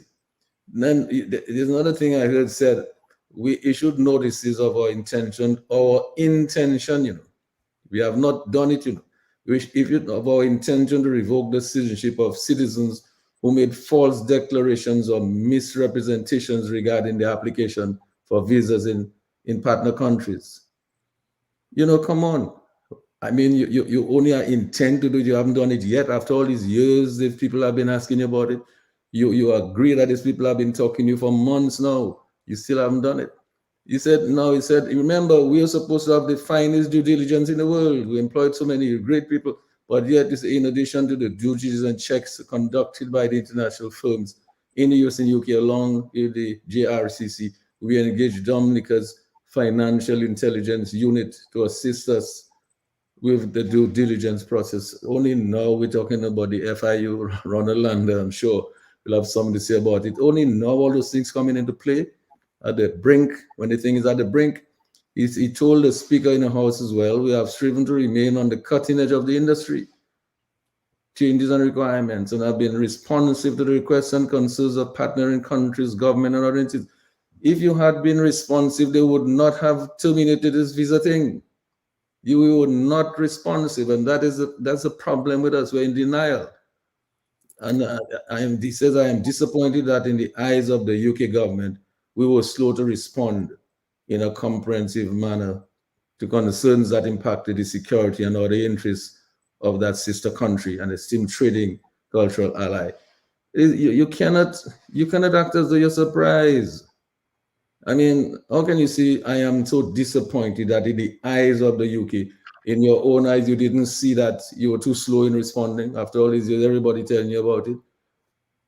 So I'm just pointing out those things, Thomson and Bernard and Ronald, to say, I mean, if we're talking about a budget which relies 60% on the CBI revenue, and that is how we're treating the thing, are we serious about this thing?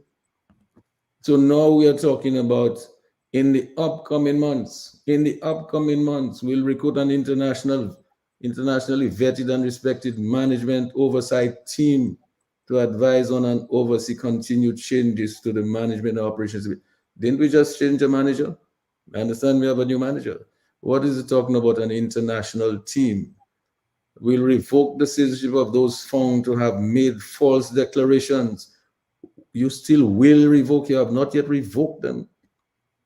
So I'm just saying that also we will address and reduce the number of agents and promoters of our CBI programs. Guys, we've had people in a market in Punjab, in a fish market or something. I saw people selling fish. A fellow with all kind of passport and we've been and seen passports for sale. I mean, come on. I mean, you saw that so long, you have to wait for the British to tell you you need to do something about it. You're talking about 60% of the revenue in your budget. I'm going to come back to that, but Bernard, I wanted to go to you to say a reaction. But you want to take a call, Lambi, before I go to Bernard? Let's hope he's still there. He's been here for a while. Good evening, caller. Global View and Q. Go ahead, please. Oh, we lost him. All right. Well, you just make me a sign. And the caller, sorry about that, caller. You can call right back. We'll take your calls. We really want to take all your calls tonight. Sometimes we get a little carried away. Let's take the call, Lambi. Hello? Yes, caller, please go ahead. Global View and Q.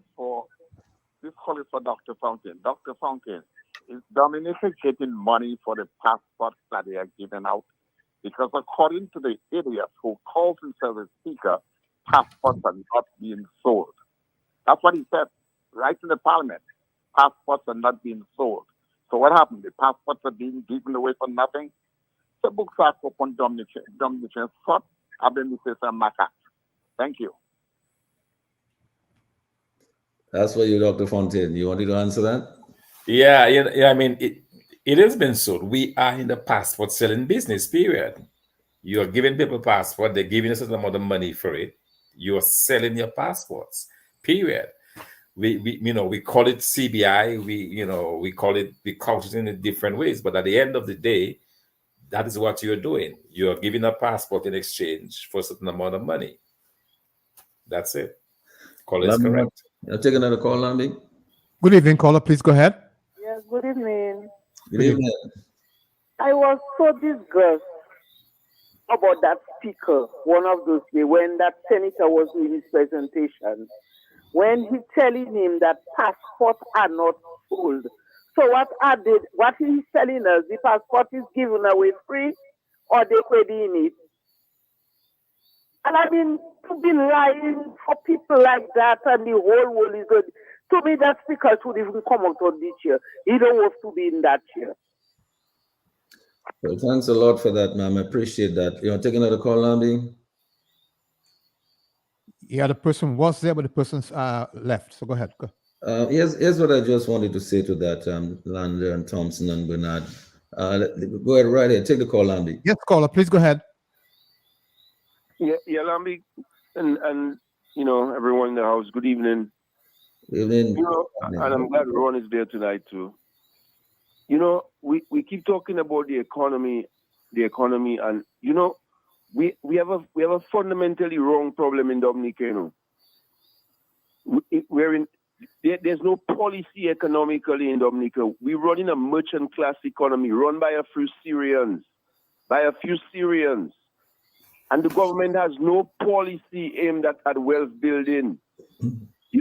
We can talk all these things we want to talk, Thomson, but we need a fundamental shift in economic policy, from government in terms of policy, in terms of real thing, in the parliament, bro. A change, fundamentally, We cannot have this group of Syrians keeping control of our economy and think we're going to build wealth. We cannot build wealth on that economy model. It cannot work for us. So it's some strong language and some fundamental things that we have to talk about that we keep evading. But this merchant class economy cannot develop Dominica for the benefit of most Dominicans. It cannot work. Please. Yeah, thanks a lot for that. But you take another call, Lambi? Yes, caller, please go ahead. All right. So here's what I wanted to say. I mean, the merchant thing is not troubling it, That's not the problem. Ronald Lander and Thomson found when they identify the problem. Zed is right.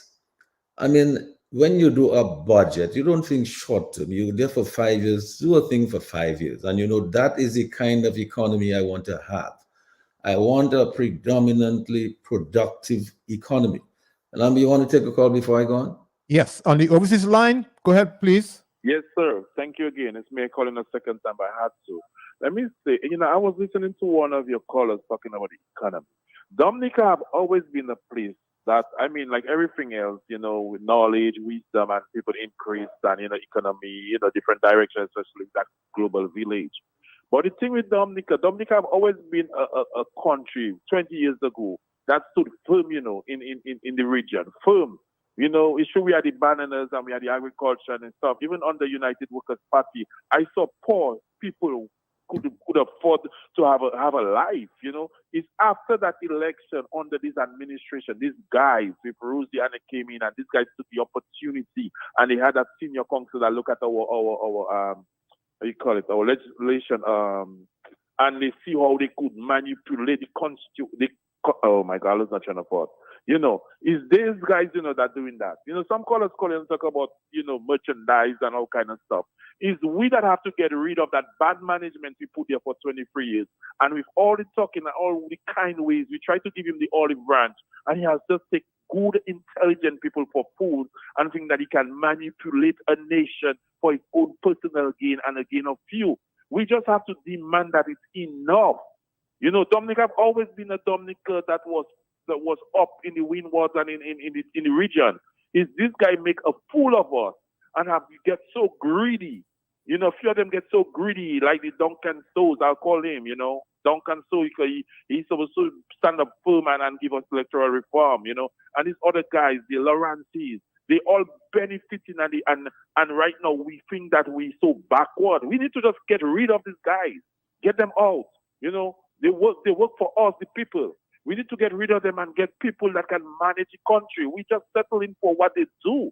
And then we keep on with all kind of reasonings and all kind of this and that when we just have bad management and people are there for their personal gain. We need to get them out. That's all. We need to get them out by all means that we can have our country where it has to go, because we have tried it the disciplined way. Lennox have tried to be a statesman for many years. Look, Thomson there, look at the victimization, look at all the wickedness they did to people who standing for country, and we're still there.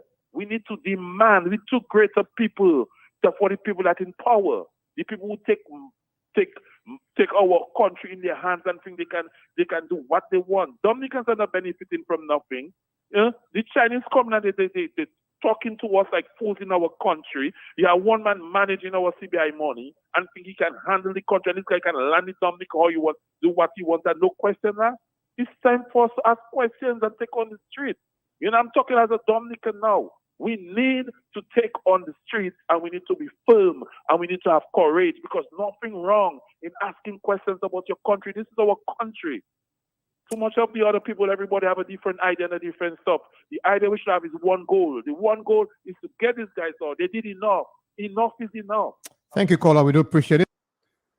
Yes, I was saying that I firmly believe that no government should stay in there forever. I think this government has been there too long. And I think really the people of Dominica have to understand you must change your government from time to time, because, power corrupts. Absolute power will corrupt absolutely.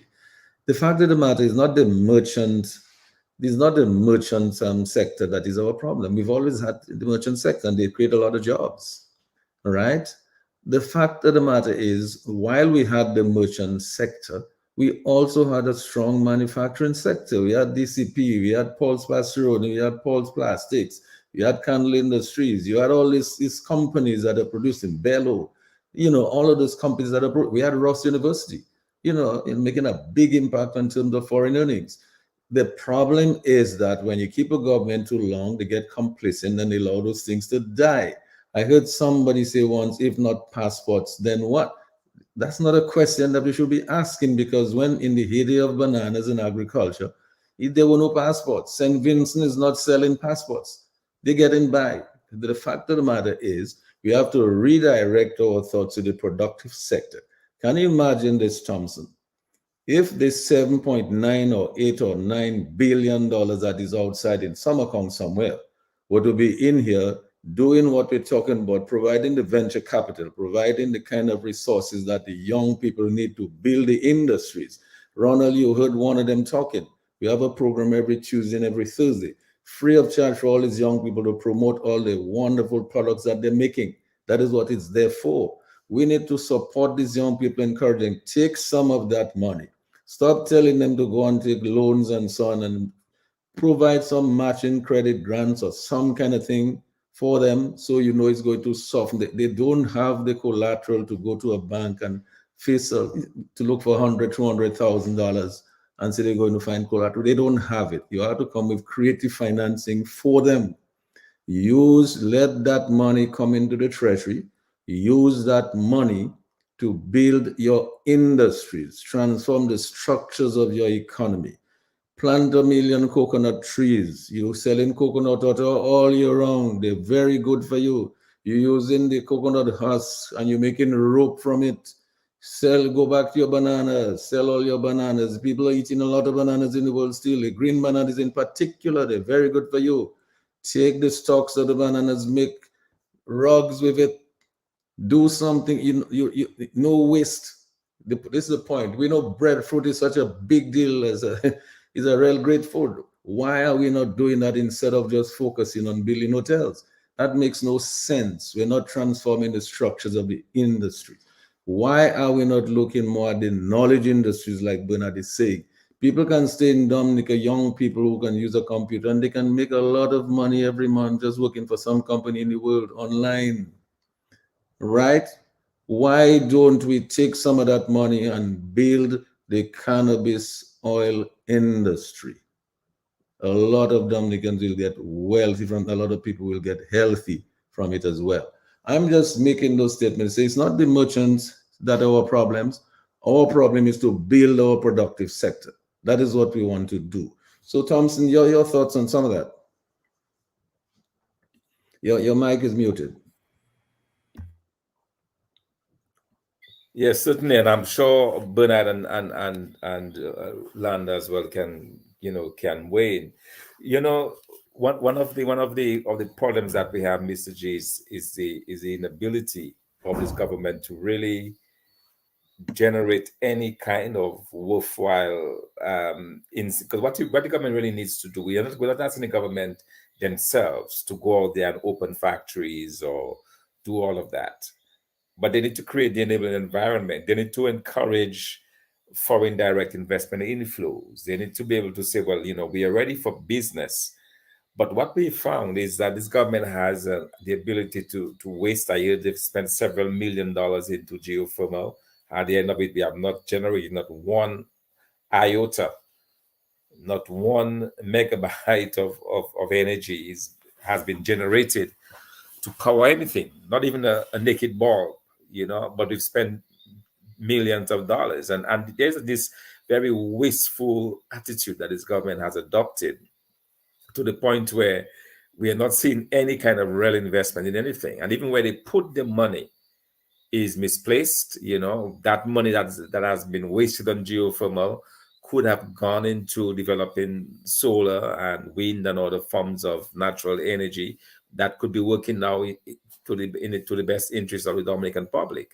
But no, they do those things that are shrouded in secrecy, turn over millions and millions to foreigners, bring in foreign workers, at the detriment of our workers. And by the way, I drove through that Cassibros Road, and already the road that was paved a month ago is already eating up. The water did a number on this road. So we have cheap, inferior work being done. And at the end of the day, you would think that the road would at least last. And then I compare that to driving on the road on the east that has been there since 1986. And it is so nice and still hardly a hole in there in some parts of it. But we have this new work that's been done by foreign entities. And I tell you, I was shocked to see the water went under and has started to lift entire portions of that road, Mr. G, in the Cassibros area. So before the road is finished, it has been destroyed. But that's what we get by this government that has no faith in its people, that somehow believes that foreigners are better at getting these things done than Dominicans. And so at the end of the day, we are paying a very high price, not only in terms of the monies that are going out, but also at the end of the day, we have inferior stuff being done. We have no focus on anything that really matters. And I'm telling you, man, it's time to go. I'm at a point where, like all of our callers, I'm fed up. I believe it's time for the government to really say, they've tried their best, but give up. They need to just agree that this is not for them. They've done enough hurt, they've done enough damage, and that's what it is. Make no bones about it. This government is responsible for totally destroying this Dominican economy. Not only the Dominican economy, but they have destroyed the moral of our people. You know, I saw a circular going out today from Mr. Titus Francis, the manager of Public Works, telling them that they can't pay them this month end. Yet they find the money to pay these foreign workers. You know, so this complete demoralizing of our people, this complete casting aside of what the Dominican spirit is. I mean, they've killed the Dominican spirit, they've killed the entrepreneurship spirit. You can count on one hand the number of new businesses that have been set up in Dominica under this particular government. Instead, they have destroyed companies that were there for hundreds of years, like Bello and DCP that was there for over 60 years. So that is the reality that we have, Mr. G. How are we going to deal with this? How are the people of Dominica going to deal with this? Are we just going to continue to tie our hands and say, well, okay, sapu fair, or are we going to do something about it? And I think we need to be speaking in increasingly stronger terms to this government, that they need to, step aside. Well, like we've said, Bernard, I mean, I don't subscribe to any government staying in power so long. It's going to be, you'll get the result that you're getting now. Bernard, don't you think maybe at this time, all of the opposition forces, all of the civic groups and organizations, that everybody should agree that maybe it is now time for a change of regime, to bring some new ideas. See all the ideas we're talking about. The callers keep telling us every time we have a program that all of these ideas will never be implemented by this regime in office. Why? Because they've been there for 23 years and they have not done it. What makes us think that they will do it? It seems to me, now that we're talking about electoral reform to create a level playing field for free and fair elections, I think all of the opposition forces that they put there together and decide it is reasonable now for us to have a change of government, to put some new ideas to improve the people's life. What are your thoughts on that, Bernard? Well, that is very clear. I mean, all of these things are in fact interrelated. The poor economy we have, as well as the electoral reform, electoral system that we have. Every institution in Dominica has been captured by this government. Every institution. There's no institution that is independent and functioning as it's supposed to function in a free and fair society.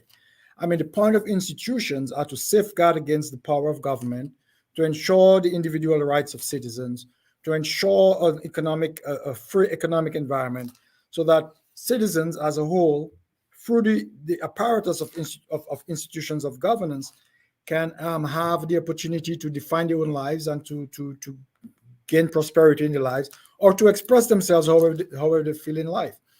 But this government has captured every institution over the 20-something years. And that's another reason why governments need to be changed frequently. When a government stays too long, it has the ability to appoint to every institution its cronies, to rig the system in every way possible so that the institutions no longer functions as they should. In fact, it's a well-established academic situation.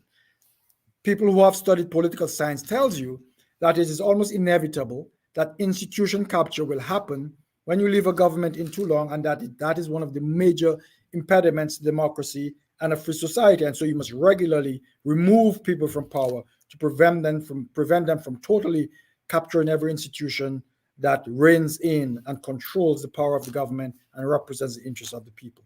And so certainly, I think it is very clear to every political opposition, and I think increasingly clear to every Dominican, that really these things that we're talking about, appealing to the government to have a 5-year plan, to have a comprehensive plan, to be imaginative and innovative, to put self-interest aside and work for the people, to find new ways to stimulate the economy, to do all the right things, to show due procedure and all of those things. All of these things that we're appealing to this government for, I think is necessary. We need to say that, but let's face the facts. The only way we dig Dominica out of this hole that it is in, is to replace this government and to clean up the mess that they have made, and to put in people who are competent, people who are ethical, people who are believe in country and believe that they should do work for the country, not for their own self-glorification, or certainly not for their own self-enrichment, but should do things for a country because that is the duty of a good citizen. That is the duty of a person who has matured in life and realizes that at some point in life, we have come to the point where we have to give. Life is a process. Life is an unfolding. Initially, we take from our parents, we take from our society who educate us, we take from those who help us get started in business, we accumulate, we're invested in. I think every mature person at some point comes to the realization, I have prospered, I have grown. Now I must be the one giving. I must be the one giving back. I must be the one investing. I must be the one taking the next generation through that process that I came through. And that is the spirit which I think we need in our leadership at all levels, not just at the political level, but at every level. We need Dominicans who are dedicated to the principle of giving because it is our duty to give. Giving because it is the right thing to do. Giving because acquiring another dollar should be less important than living a good country, a legacy country, something that one can be proud of and your grandchildren can be proud of you, that you worked to develop not just a country, but an Afrocentric country, a country of descendants of once enslaved people who can now develop and have the opportunity to establish in the world somewhere where Black folk are prospering, are free from corruption, are free from doing corruption, can stand in the world as a proud example of Black independence, Black capacity, and to be able to stand in the world and to be something. And that sort of vision, that sort of idea, that sort of concept is foreign to this government. And so we cannot reform those guys. They are not mature enough. They are certainly not competent enough. Are certainly not have the integrity necessary. The core of those guys are just, it is beyond repair. And now what do? They put on a secondary cast that are hangers-ons, essentially. They don't really have anything to contribute in terms of leadership, ideas, innovation, contribution, understanding. As Thomson says, it takes years and years and years of mental preparation to be able to contribute. But if you look at the budget presentation and the cabinet, there are few people there on the government side contributing anything. They wear fancy hats. They talk about SIWO. They talk about earrings. They talk about all these things, because certainly what else are they going to talk about? There is very little that they can contribute. They talk about VIP and empty tables because that is the content of their minds. It reflects to you the vacuity in there. It's not necessarily that they're not intelligent or not decent individuals, but they simply have not acquired and applied themselves to acquire the necessary knowledge, capacity, experience, the necessary maturity, the necessary mindset of contribution to get into government and to make a difference. And that's what we need in Dominica now. At any time, developing a country, running a country and managing a country is a hard thing to do. It's hard work, smart work, disciplined work, ethical work. But especially for a developing country, that challenge is even more multiplied. And then what do you need to get a developing country to move? You need the best of minds. You need the most people dedicated to moving that country ahead. The people with the most dedicated lack of selfishness. You need statesmen and women who can do this. And that is what we lack. At the bottom of this issue is the character of the people who run our country, is the character of the people to make a difference in the lives of Dominican people, to believe in Dominican people, to believe in Black folk are capable of fantastic things, to lift our eyes up higher than we have it now, to have vision, to believe in great visions. Why can't we say we will set a goal to be at the level of Singapore in terms of GDP? Or why can't we set our goals to say, we can be a technological nation. We can be an innovative nation like Israel is. Why not? Why do we limit our vision? Why do we limit our dreams? we can be a lot bigger, a lot more productive. We can be wealthy nations. And we Well, need to have that vision in mind by replacing those folks and getting people in there who can realize those dreams. here's the thing, Bernard, and I want to come back to Ronald too. Here's the thing that all is not lost. What they say is better late than never. I think there is hope. I agree. It's time to have a new government, a new regime, new people, new ideas, all right? A new energy, a new thirst for results in an organized and structured way to build an economy, build wealth, build a society of strong, independent people like we used to be. But all is not lost because I listened to the parliament and I heard the young people in the opposition. I heard Chesfa, I heard Lorraine, I heard Sean, I heard Anthony Charles, I heard Paris. I heard all these young people. They made substantial presentations. They were right on cue. That's what I'm saying. I listened to them and I listened to the other people talking about some other things. I couldn't believe it. It's when I listened to the speaker, for example, telling Sean Douglas, well, you cannot come to the parliament and say this, the people are selling passports. He said it is illegal. I'm not sure which law he's quoted from. I'm not an attorney. I don't know which law Sean was breaking. I'm not so sure whoever is selling passport. I'm not sure which statute, which criminal statute that they break. I'm not sure. But maybe he knows. Maybe he needs to explain to them in the House which particular statute that is referring to why you cannot say. Because Thomson, Ronald, you're a fellow, you're a smart fellow. You know, if you have a commodity, anything, and you give somebody to give you money, you sell it, right? You sold it to them. Now they have it, and you have your money. All right? I'm not so sure which statute he's talking about, Ronald. But you know what I would really like to do in terms of the action that our callers are calling for? We can make a start, Bernard. On Thursday, when the Business Forum is having their event, that consultation, I would like to see the United Workers' Party bring their followers there, full up the room. I'd like to see the Freedom Party bring their followers, full up the room. The churches bring their followers, the unions bring their followers, the civic organizations, bring your followers, fill up the room, and arrive at a consensus. These are the laws that we want. I believe Justice Dr. Irving Andre, Julian Johnson, a number of people presenting. I think Justice Irving Andre may be one of the featured speakers there. I look forward to hearing him. He has already identified for us a series of sections that have to be changed, and he gave us what can be replaced in those sections in the draft laws presented by Sir Dennis Byron. I would like to see us go in there. Rome was not built in a day. Everything not going to happen at the same time. Nothing is perfect under the sun. You have to start somewhere with something. I would like to see us go in there, full of the room. People say, okay, that is what we're going to start with. Give that to an attorney. You have brilliant attorneys around the place like Noel's Night.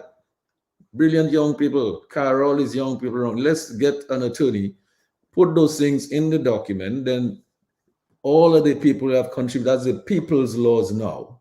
You take those draft laws and then you say, okay, this is what we as a people want. So you get a petition signed by 10, 20,000 people. And you go out and say, this is what we want our government to pass in the parliament for us so that we can have free and fair elections, level playing field. Let us change our government, have new people with fresh ideas in there to give the country a fresh start, give the young people some new hope. If we can start from there, we'll have achieved something. It will be a start. That's how it starts. Ronald Lander, I believe you have some additional thoughts on some of the things that you wanted to share, but you didn't have time to make all of those contributions in your first presentation. Now might be a time to do it because when you're having fun, the time goes by very quickly. So you can unmute your mic, Ronald, and you might want to make your further contribution. Yeah, the first thing I would like to say is when I came back from my master's degree in Canada, that was 95. The first task that was given to me by Julius Timothy was to review the economic citizenship program. And at that time at university, we were talking a lot about business program reengineering. So I come up with the idea of a re-engineered economic surgery program. And I did extensive research. Julius Timothy said to me that he wanted a document in 2 weeks' time. I said, "So you can't have. I'll give you an outline in 2 weeks." I did some extensive research and I produced a document captioned the re-engineered economic surgery program. And I remained in the service for quite a while, wanting to make my contribution and to ensure that we're going forward properly in that program. And the guys just excluded me all the time. Guys never took me on. It was so unfortunate. I see guys are making errors and errors and errors, and they're not taking me on. So it's unfortunate that in the small-mindedness in our management system, there are persons who want to help, who want to continuously make a valid contribution. And the people in power said, "You are not one of us. We don't want you around." I'm in the middle of the road. I'm apolitical. I'm prepared to help in any way, shape, or form. I recall in the 4th year at the NDC when the government changed and Mr. Gregoire decided, okay, I was associated with the government, I need to go, and this is the best man to take over. Guys were ganging up against me. Guys on the board were ganging up against me. And I was able to come into the boardroom with a document proving them wrong. From that, all hell broke loose. I did the 4th World Creole Music Festival. I was the chairman and still the financial director. And as soon as the festival over, the chairman tell me take my leave till the end of the program. And this chairman is a businessman. How could you get rid of your financial controller before he's developed your financial statements? So they never had any financial statements for the 4th year. And it's unfortunate that we did not make the best use of our people. And we continue making that error over, and especially this regime. They're not tapping into the skills that we have. And we've got a lot of skillful people who are committed to make their contribution in the interest of the development of Dominica. And we need to get into a situation, as you all have been saying, where we can tap into our best resources. This is the best man for the job. This is the man who's done the training in that area. So let's engage him. And let's ensure that we get the optimal output in the interest of Dominica. Some of the areas I just wanted to speak about very briefly in terms of the productive area is the cultural industries, where we could develop a cultural industry in Dominica based on the World Creole Music Festival and the Cadas Festival being done now by Leroy Wadiko Charles. We could use this as a building block to develop our cultural industry, not only the music, but the dance and all the cultural expression. Mr. Gregoire can recall in the earlier days, when we were doing the festival, you found that ballet groups and quadrille groups were getting a contract to go to Matic and Bordeaux to perform and making their money. And this is how you want to develop your cultural industries. Health tourism. I hear talk now about a new medical school. We had Ross, and we did not take care of Ross. We allow Ross to go to Barbados. We should be engaging Ross in such a way that we have a university hospital in Portsmouth.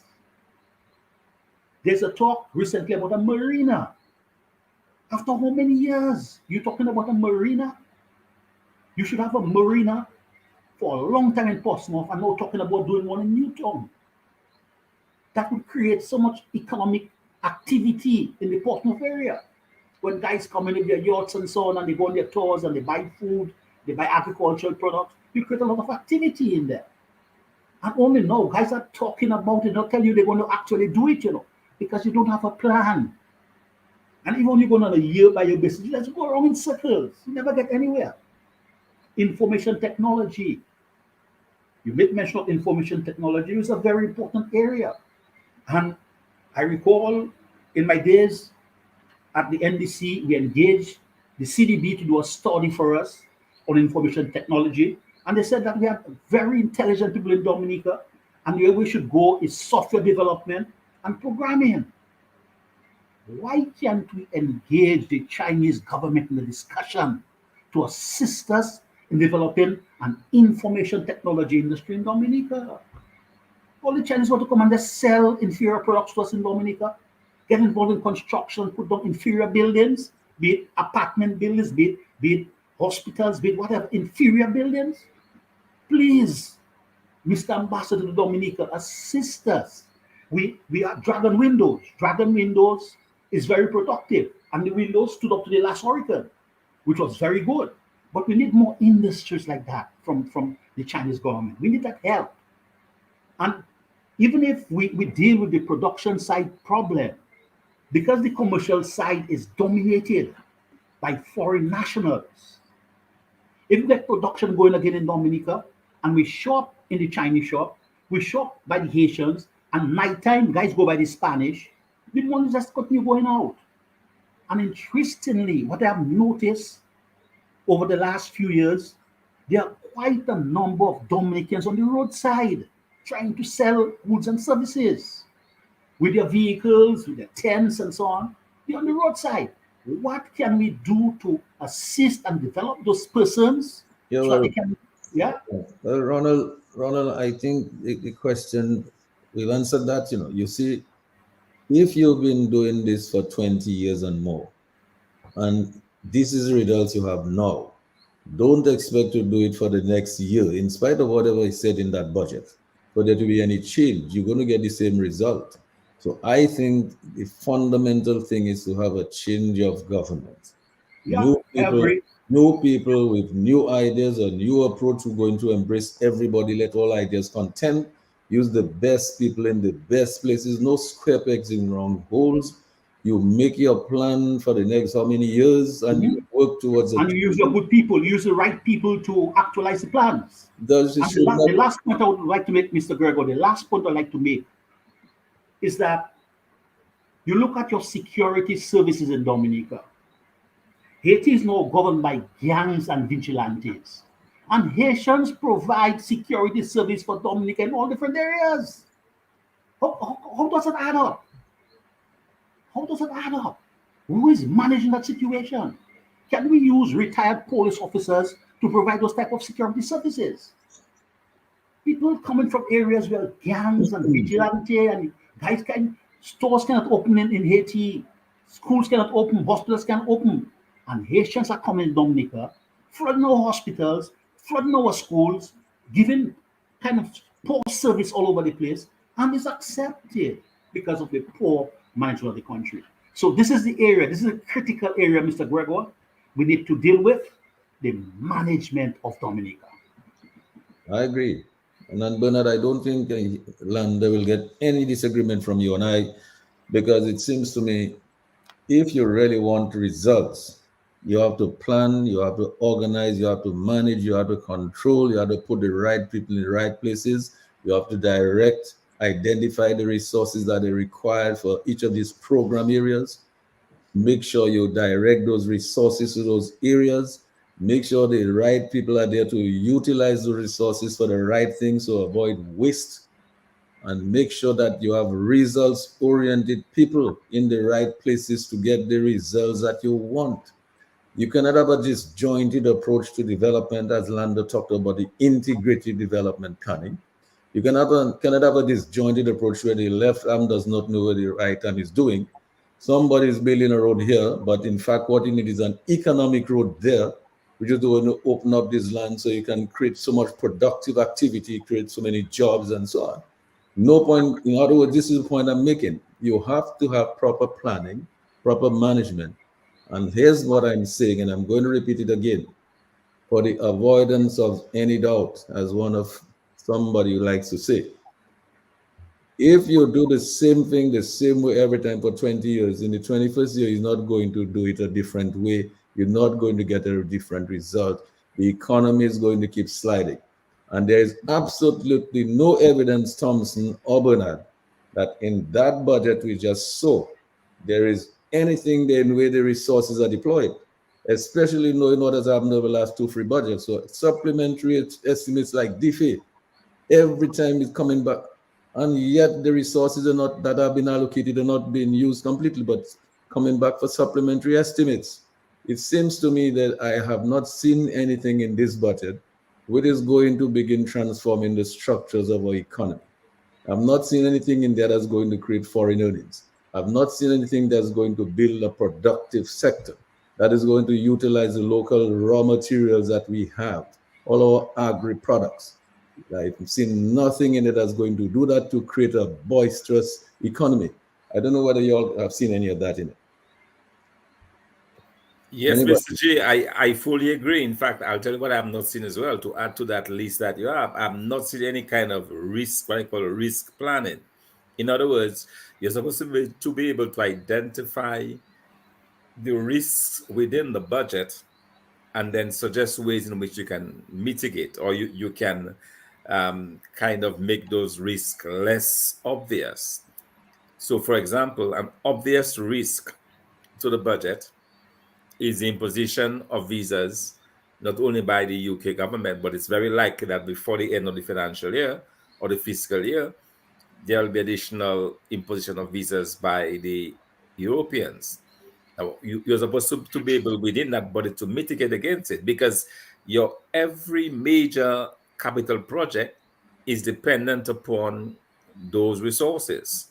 So towards the completion of your international airport, your housing product, your housing stock that you're trying to develop, every major capital project, the roads that you're trying to rehabilitate, every major capital project is on account of the CBI, and yet you're behaving as if it is business as usual. Well, maybe they have a surprise for us. Maybe they plan to bring in the $7 billion, and then that would take care of all of our problems, But really, what you need to do is to mitigate against those risks. Another very real risk to the economy is the fact that it continues to get smaller and smaller. It is shrinking. Okay. Now, how do you mitigate against that? What kind of measures do you put in place to ensure that you can increase this?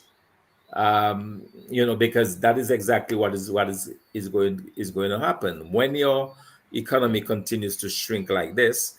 The 40% that you now have coming mainly from tax revenues is going to shrink as well.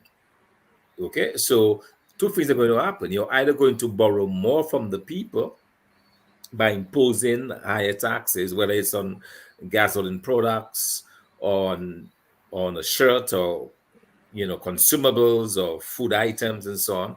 It seems that the easiest place those taxes are usually placed are on food items. So one day you go into the store and your bottle of oil that costs $7.50 all of a sudden is now $9.50. Okay, and that is usually that creeping type of increased wages.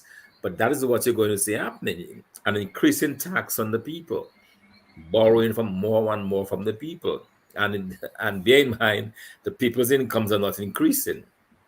It has been stagnant. It is fixed. So if you keep raising taxes, if you keep borrowing from them, at some point, they're going to hele suku, because they will have nothing, to rely on. So that, to me, is a real problem. And then the final risk, or one of the major risks to that whole budget again, is the debt burden. Right now, the amount we are repaying is about $100 million. I have not seen the debt profile. It is quite possible somewhere within that debt there is a balloon payment. By that I mean an unexpected payment that has to come out in 1 year, and suddenly our $100 million repayment a year becomes 125 million, 130 million. How do you mitigate against that? So none of that is in the budget, and these are things that you need to build into your budget, because you want your budget to be credible. You want your budget to have some, and I said there is no policy, and somebody else echoed that. There is no real policy measures in there. So it leaves a lot to be desired, and we're just going through an exercise, listening to people speak, quite frankly, without adding anything of value or anything substantive to the arguments. But at the very fundamental, at the very basis of a budget, which is really government's revenue and expenditures, at the very basic level, you don't see any attempts to reduce spending. You don't see any attempts to increase revenue. And that should be at the very basic part of a budget. And none of that is there. So I think we're in, as I said before, and I'll say it again, we're in for a very rough year this year. Yeah, one of the things I wanted to add to that as I go to Bernard is that Thomson, knowing what is coming, what is very likely to come in terms of the impacts on the revenue stream from the CBI program. We know it is not going to last forever.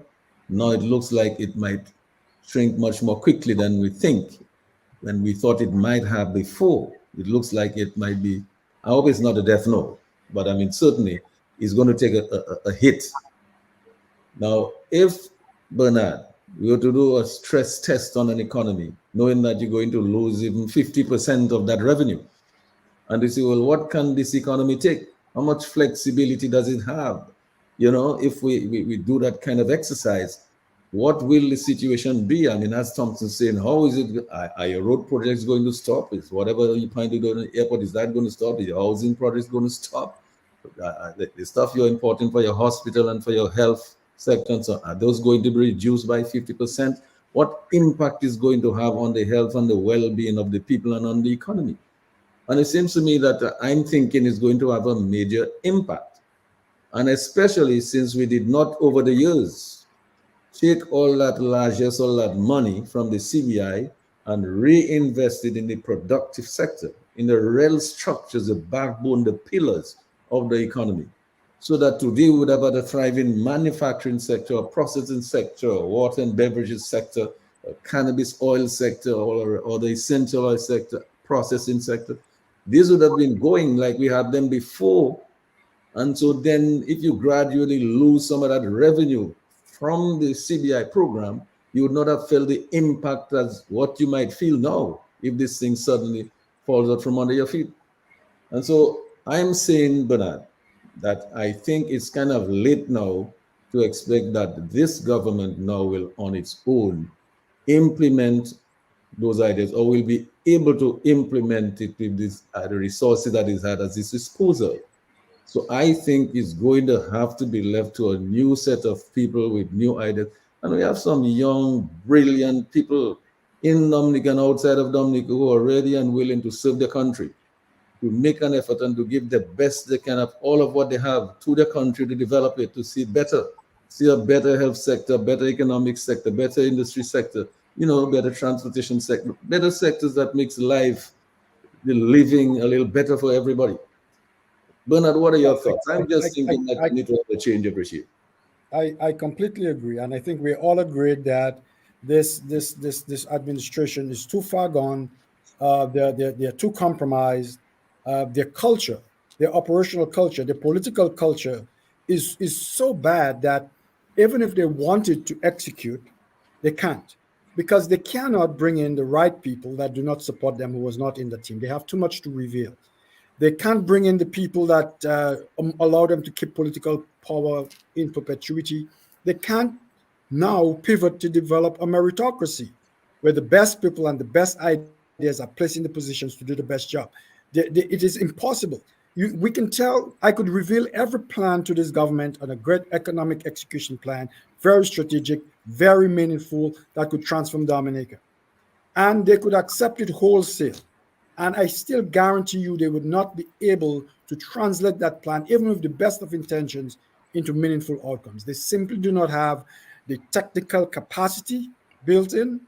They do not have the ethical capacity. They do not have, most of all, the cultural attitude of inclusion, meritocracy, accountability, transparency that is necessary to develop an economy. Because an economy is not just built on economic factors, To a large extent, an economy is built on trust, it's built on fairness, it's built on access, it's built on hope, it's built on aspiration. And all of those things, those underlying fuel in the belly of individuals that make them develop a country. Bernard, here's what it is. The other thing you have to add to that, it takes people in certain positions at certain points in time to do the right thing, to take the right decision. If we were not at the NDC at the time, the World Creole Music Festival may never have happened. So you had the right people in the right place at the right time.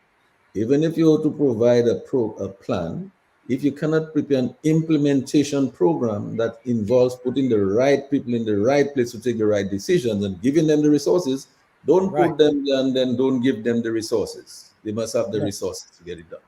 That's exactly right. It is about execution. It is about getting the right people who can execute, who are willing to work hard, who knows what it takes to make a team work, who knows what it takes to get people to be accountable, to put into place accountability systems. For example, we should have a report card from this government every quarter that hold them to 4 or 5 major objectives and say, report on those objectives. How many jobs have been created? Show us the metric. How many will be created next quarter? How many new industries, sectors have been launched? How many new entrepreneurial businesses have been undertaken? How many new ideas have been implemented? And every quarter, we need the government to be accountable. But that's what new people will do. New people will have new approaches. I say we have to be accountable to the people. We have to show a good plan to the people. And beyond words, we have to come every quarter or regularly to the people and say, things are different now. We are accountable to results, and here are the results that we're delivering. And we will be held to account and put the right people and the right resources to do so. We should have 4 or 5 strategic things. That's about all that we do.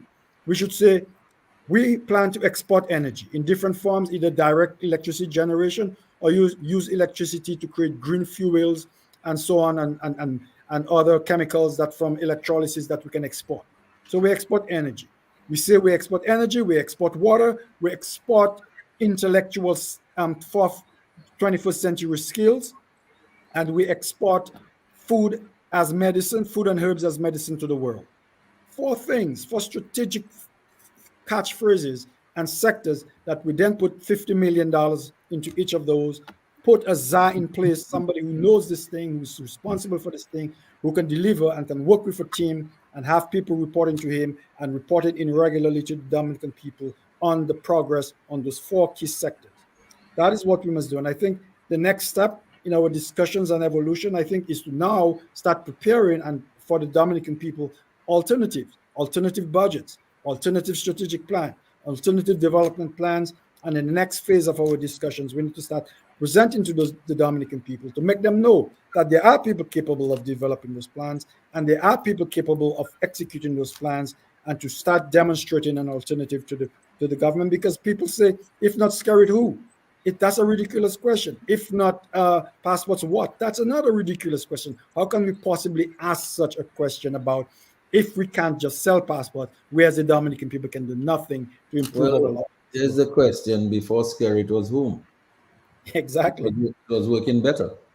Now, you know, well, that's the point. You see, and so, but you need to change the regime, because you're not going to get a different result if you do the same thing the same way. And all efforts have to be to nothing against any particular person or individual. It's just that if you have a system that you want it to work, you have to fix things. And right now, you need to put some different people in there with different ideas, different skills, capabilities, and to get the job done.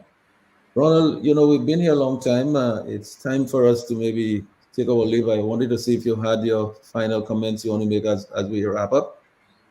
Yeah. What I would like to see happening is some organization take the initiative of putting together working groups to do just what Mr. Ito said, to develop strategic plans, to develop certain situations for development of Dominica, extensive plans, and how we're going to actualize those plans. So we can put those documents together and have documents, so whenever the change comes, there'll be already working documents. There are certain inconsistencies I want to talk about. One, how can you be generating so much CBI funds and your debt stock is increasing? How could that happen? Your debt stock is increasing and you're generating so much CBI funds? And the final thing I want to say, a very distinguished senior person, I was talking to them about the deployment of certain persons in different ministries. And I said, how could you have a doctor in the Ministry of Finance? The person said to me, Ministry of Finance is sick, so they have to go to the doctor to take care of the Ministry of Finance. Good night, everybody. All right. So that explains it. I get it. Yeah, Bernard, your final thoughts? Yes, I think we have expressed, all of us here on the panel, a clear a clear declaration that this government is not capable of giving us the Dominica that we want, the Dominica we have all dreamed of for many years, for decades. We have always dreamed and know in our hearts that we have smart, capable, hardworking people. We have had some historical disadvantages due to our topography, but we've always had hardworking, smart, educated people. Our people thrive everywhere around the world. They are in some of the most prestigious positions. They thrive well. Individually, Dominicans do well. Collectively, on island, we are dysfunctional, and to a large extent, that is due to the type of leadership that we select. That is due to the sort of cultural attitudes that those leaders embed into the society, and the cancer of this government is so extensive now that the patient is in dire need of a transfusion of personnel. It's in dire need of resuscitation. And so we cannot have that same doctor work on that patient anymore. It is clear that we need to get out of this dilemma and replace this government with people who are dedicated and committed to their island. Such people do exist in all levels of Dominican society, to the very young. I speak to young people, I speak to middle-aged people, I speak to older people. In every sector of Dominican people, they are the good guys. These people exist who are dedicated and want to transform the country, but they are oppressed, they are repressed, they are sidelined, because that is the manner in which this government can exert its control and keep exploiting a beautiful nation for their own enrichment and for their own power trip. And so that is the renaissance that's needed in our country. We need to get the goodbyes in out of every arena that they are, organized and voice our opinion that it's time to get back on track. We have been sidetracking our dream of a prosperous nation. It's time to get back on that track, and to make that happen, and to do so, we have to make some radical changes, starting with this government. No, I certainly agree that there are many Dominicans at home and abroad who are quite capable, who would be really dying to come and help in any way they can to rebuild this country. And as we say rebuild, of course, Ronald made this analogy there of a doctor being sent to the finance ministry because it was sick, it was ailing. Is that the reason why they sent an engineer to the health sector, to head the health sector, to fix the broken health system? So, may well be. Well, who knows? Who knows? It's possible. Maybe there's good thinking there. Somebody wants to. I'm hearing all kind of things about the washing machines at the hospital not working well, leaks and all kind of things. Maybe an engineer is needed to fix those things. Maybe after they're repaired, then they can put back some wrong pegs in wrong holes to move the country forward. And by wrong pegs in wrong, I'm talking about new people to put in these new places. Thomson, your final word?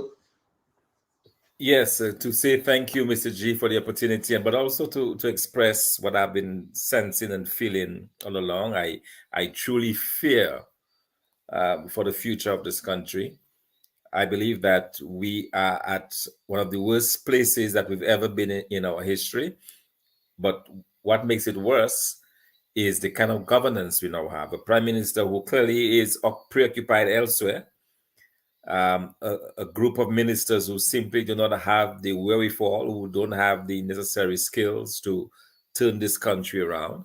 So what we're going to see happening, and what has already begun to afflict our society, is the increasing social problems that we've been seeing, increasing levels, increasing murders, in people, taking out their rage, in domestic violence cases increasing, and does the destruction of the family as we've seen it. That is going to continue to happen, but at an increasing pace, because there is in fact a link between a deterioration on the economy or in the economic side and a deterioration in your social area.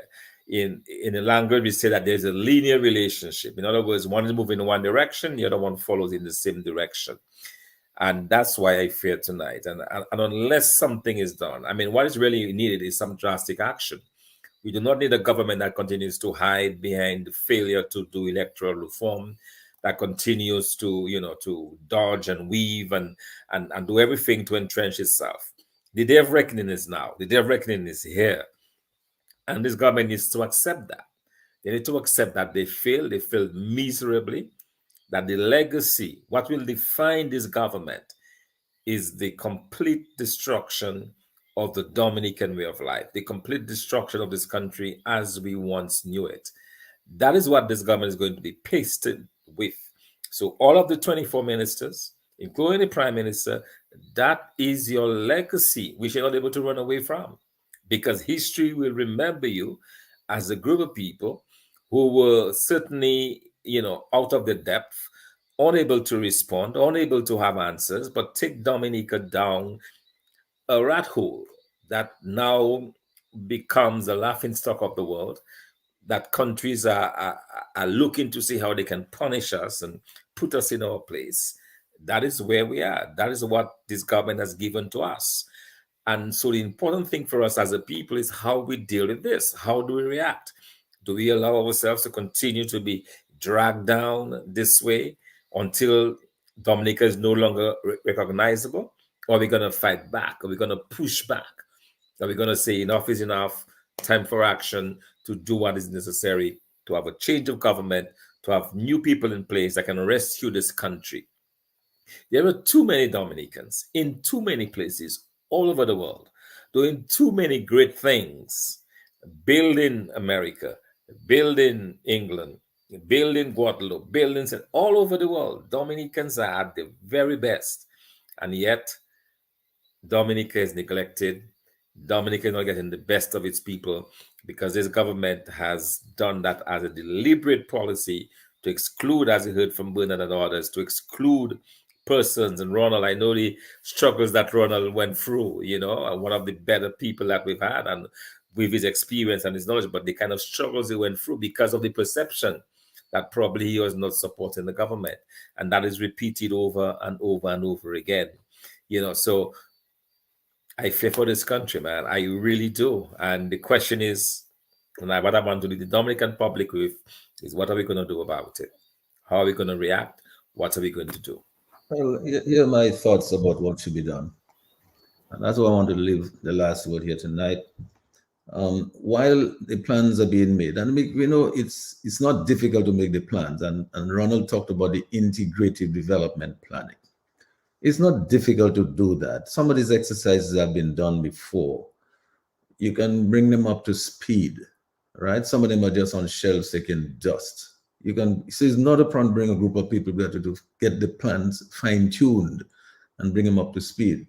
What I think needs to happen, and we need to bear in mind that we've come to a point in time where there's no other solution. You have to change the government. You must, because it is not working, and it is going to find a certain way to turn back. As I was just pointing out some of the comments made by Mr. Sheridan about what they intend to do about the CBI program. It's kind of late to talk about what you intend to do. St. Kitts put out something already. You cannot be talking about what you intend to do now. At the same time, while you're saying that public works people are still receiving something, you have $7 billion outside, and public works employees get nothing, saying you may not be able to pay them. Come on. So it is too late for that. I think what I would like, make a start somewhere, gentlemen. On Thursday morning, 9 o'clock, Pastor Rodney's church, bring all your supporters. I'm talking about all the political parties, Europe Freedom Party, bring your supporters here. That place can only hold 300 to 400 people. Fill up the place, have it overflowing outside, and let people together make their demand the way they want to go forward, what they want in those electoral laws, so that, and make sure that they get a petition signed, because the numbers are not going to just grow like that. You have to start off with filling up that room, and then the next thing you do, build something, you have a big document now, which the international community will have endorsed, because it will contain all of what the international committee has been recommending all of those years. They will endorse it. You will get their support. Go out there on Thursday, gentlemen. Bring your people.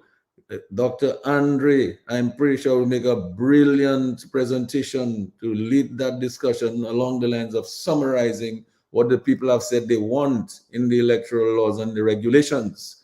If we can do that and come out of there with that, get a lawyer, the world will see you're serious You have an attorney put this document together. You come and then you have 15, 20,000 signatures of petition saying to our government and to our attorney general, you're the people's attorney general, this is what we want to recommend that goes to the parliament for discussion and for passage. If you do that, all you'll be doing is having a level playing field. Political parties will go out and participate in elections, and everybody have an equal chance to get to form the government. That is what you want. That is the first step.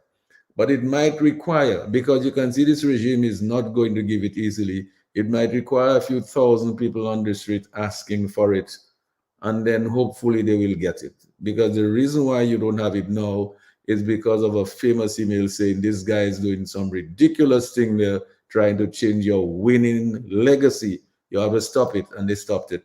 So I think the people have to make up their minds now that they want it, they have to demand it, they have to go out and get it. And I think that's the next step.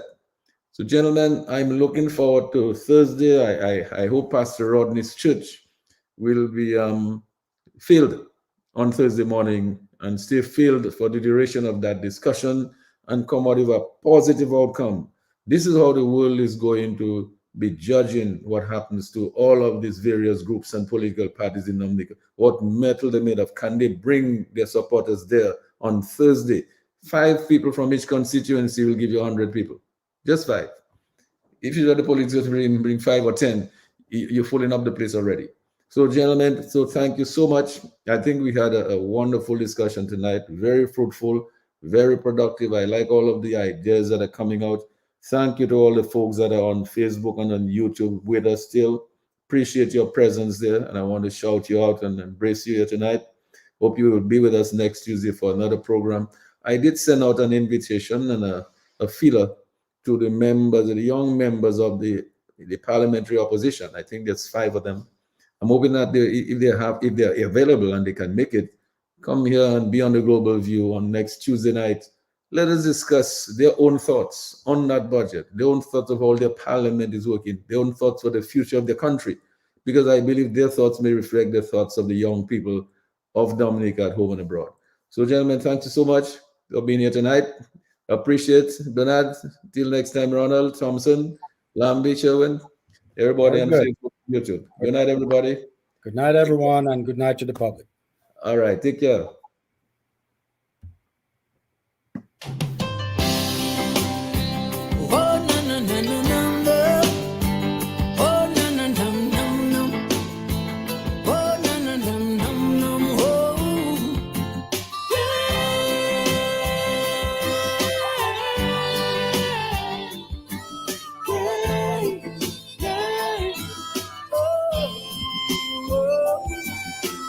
Looking out my window, and I'm thinking of tomorrow, and I'm wondering what the future will be.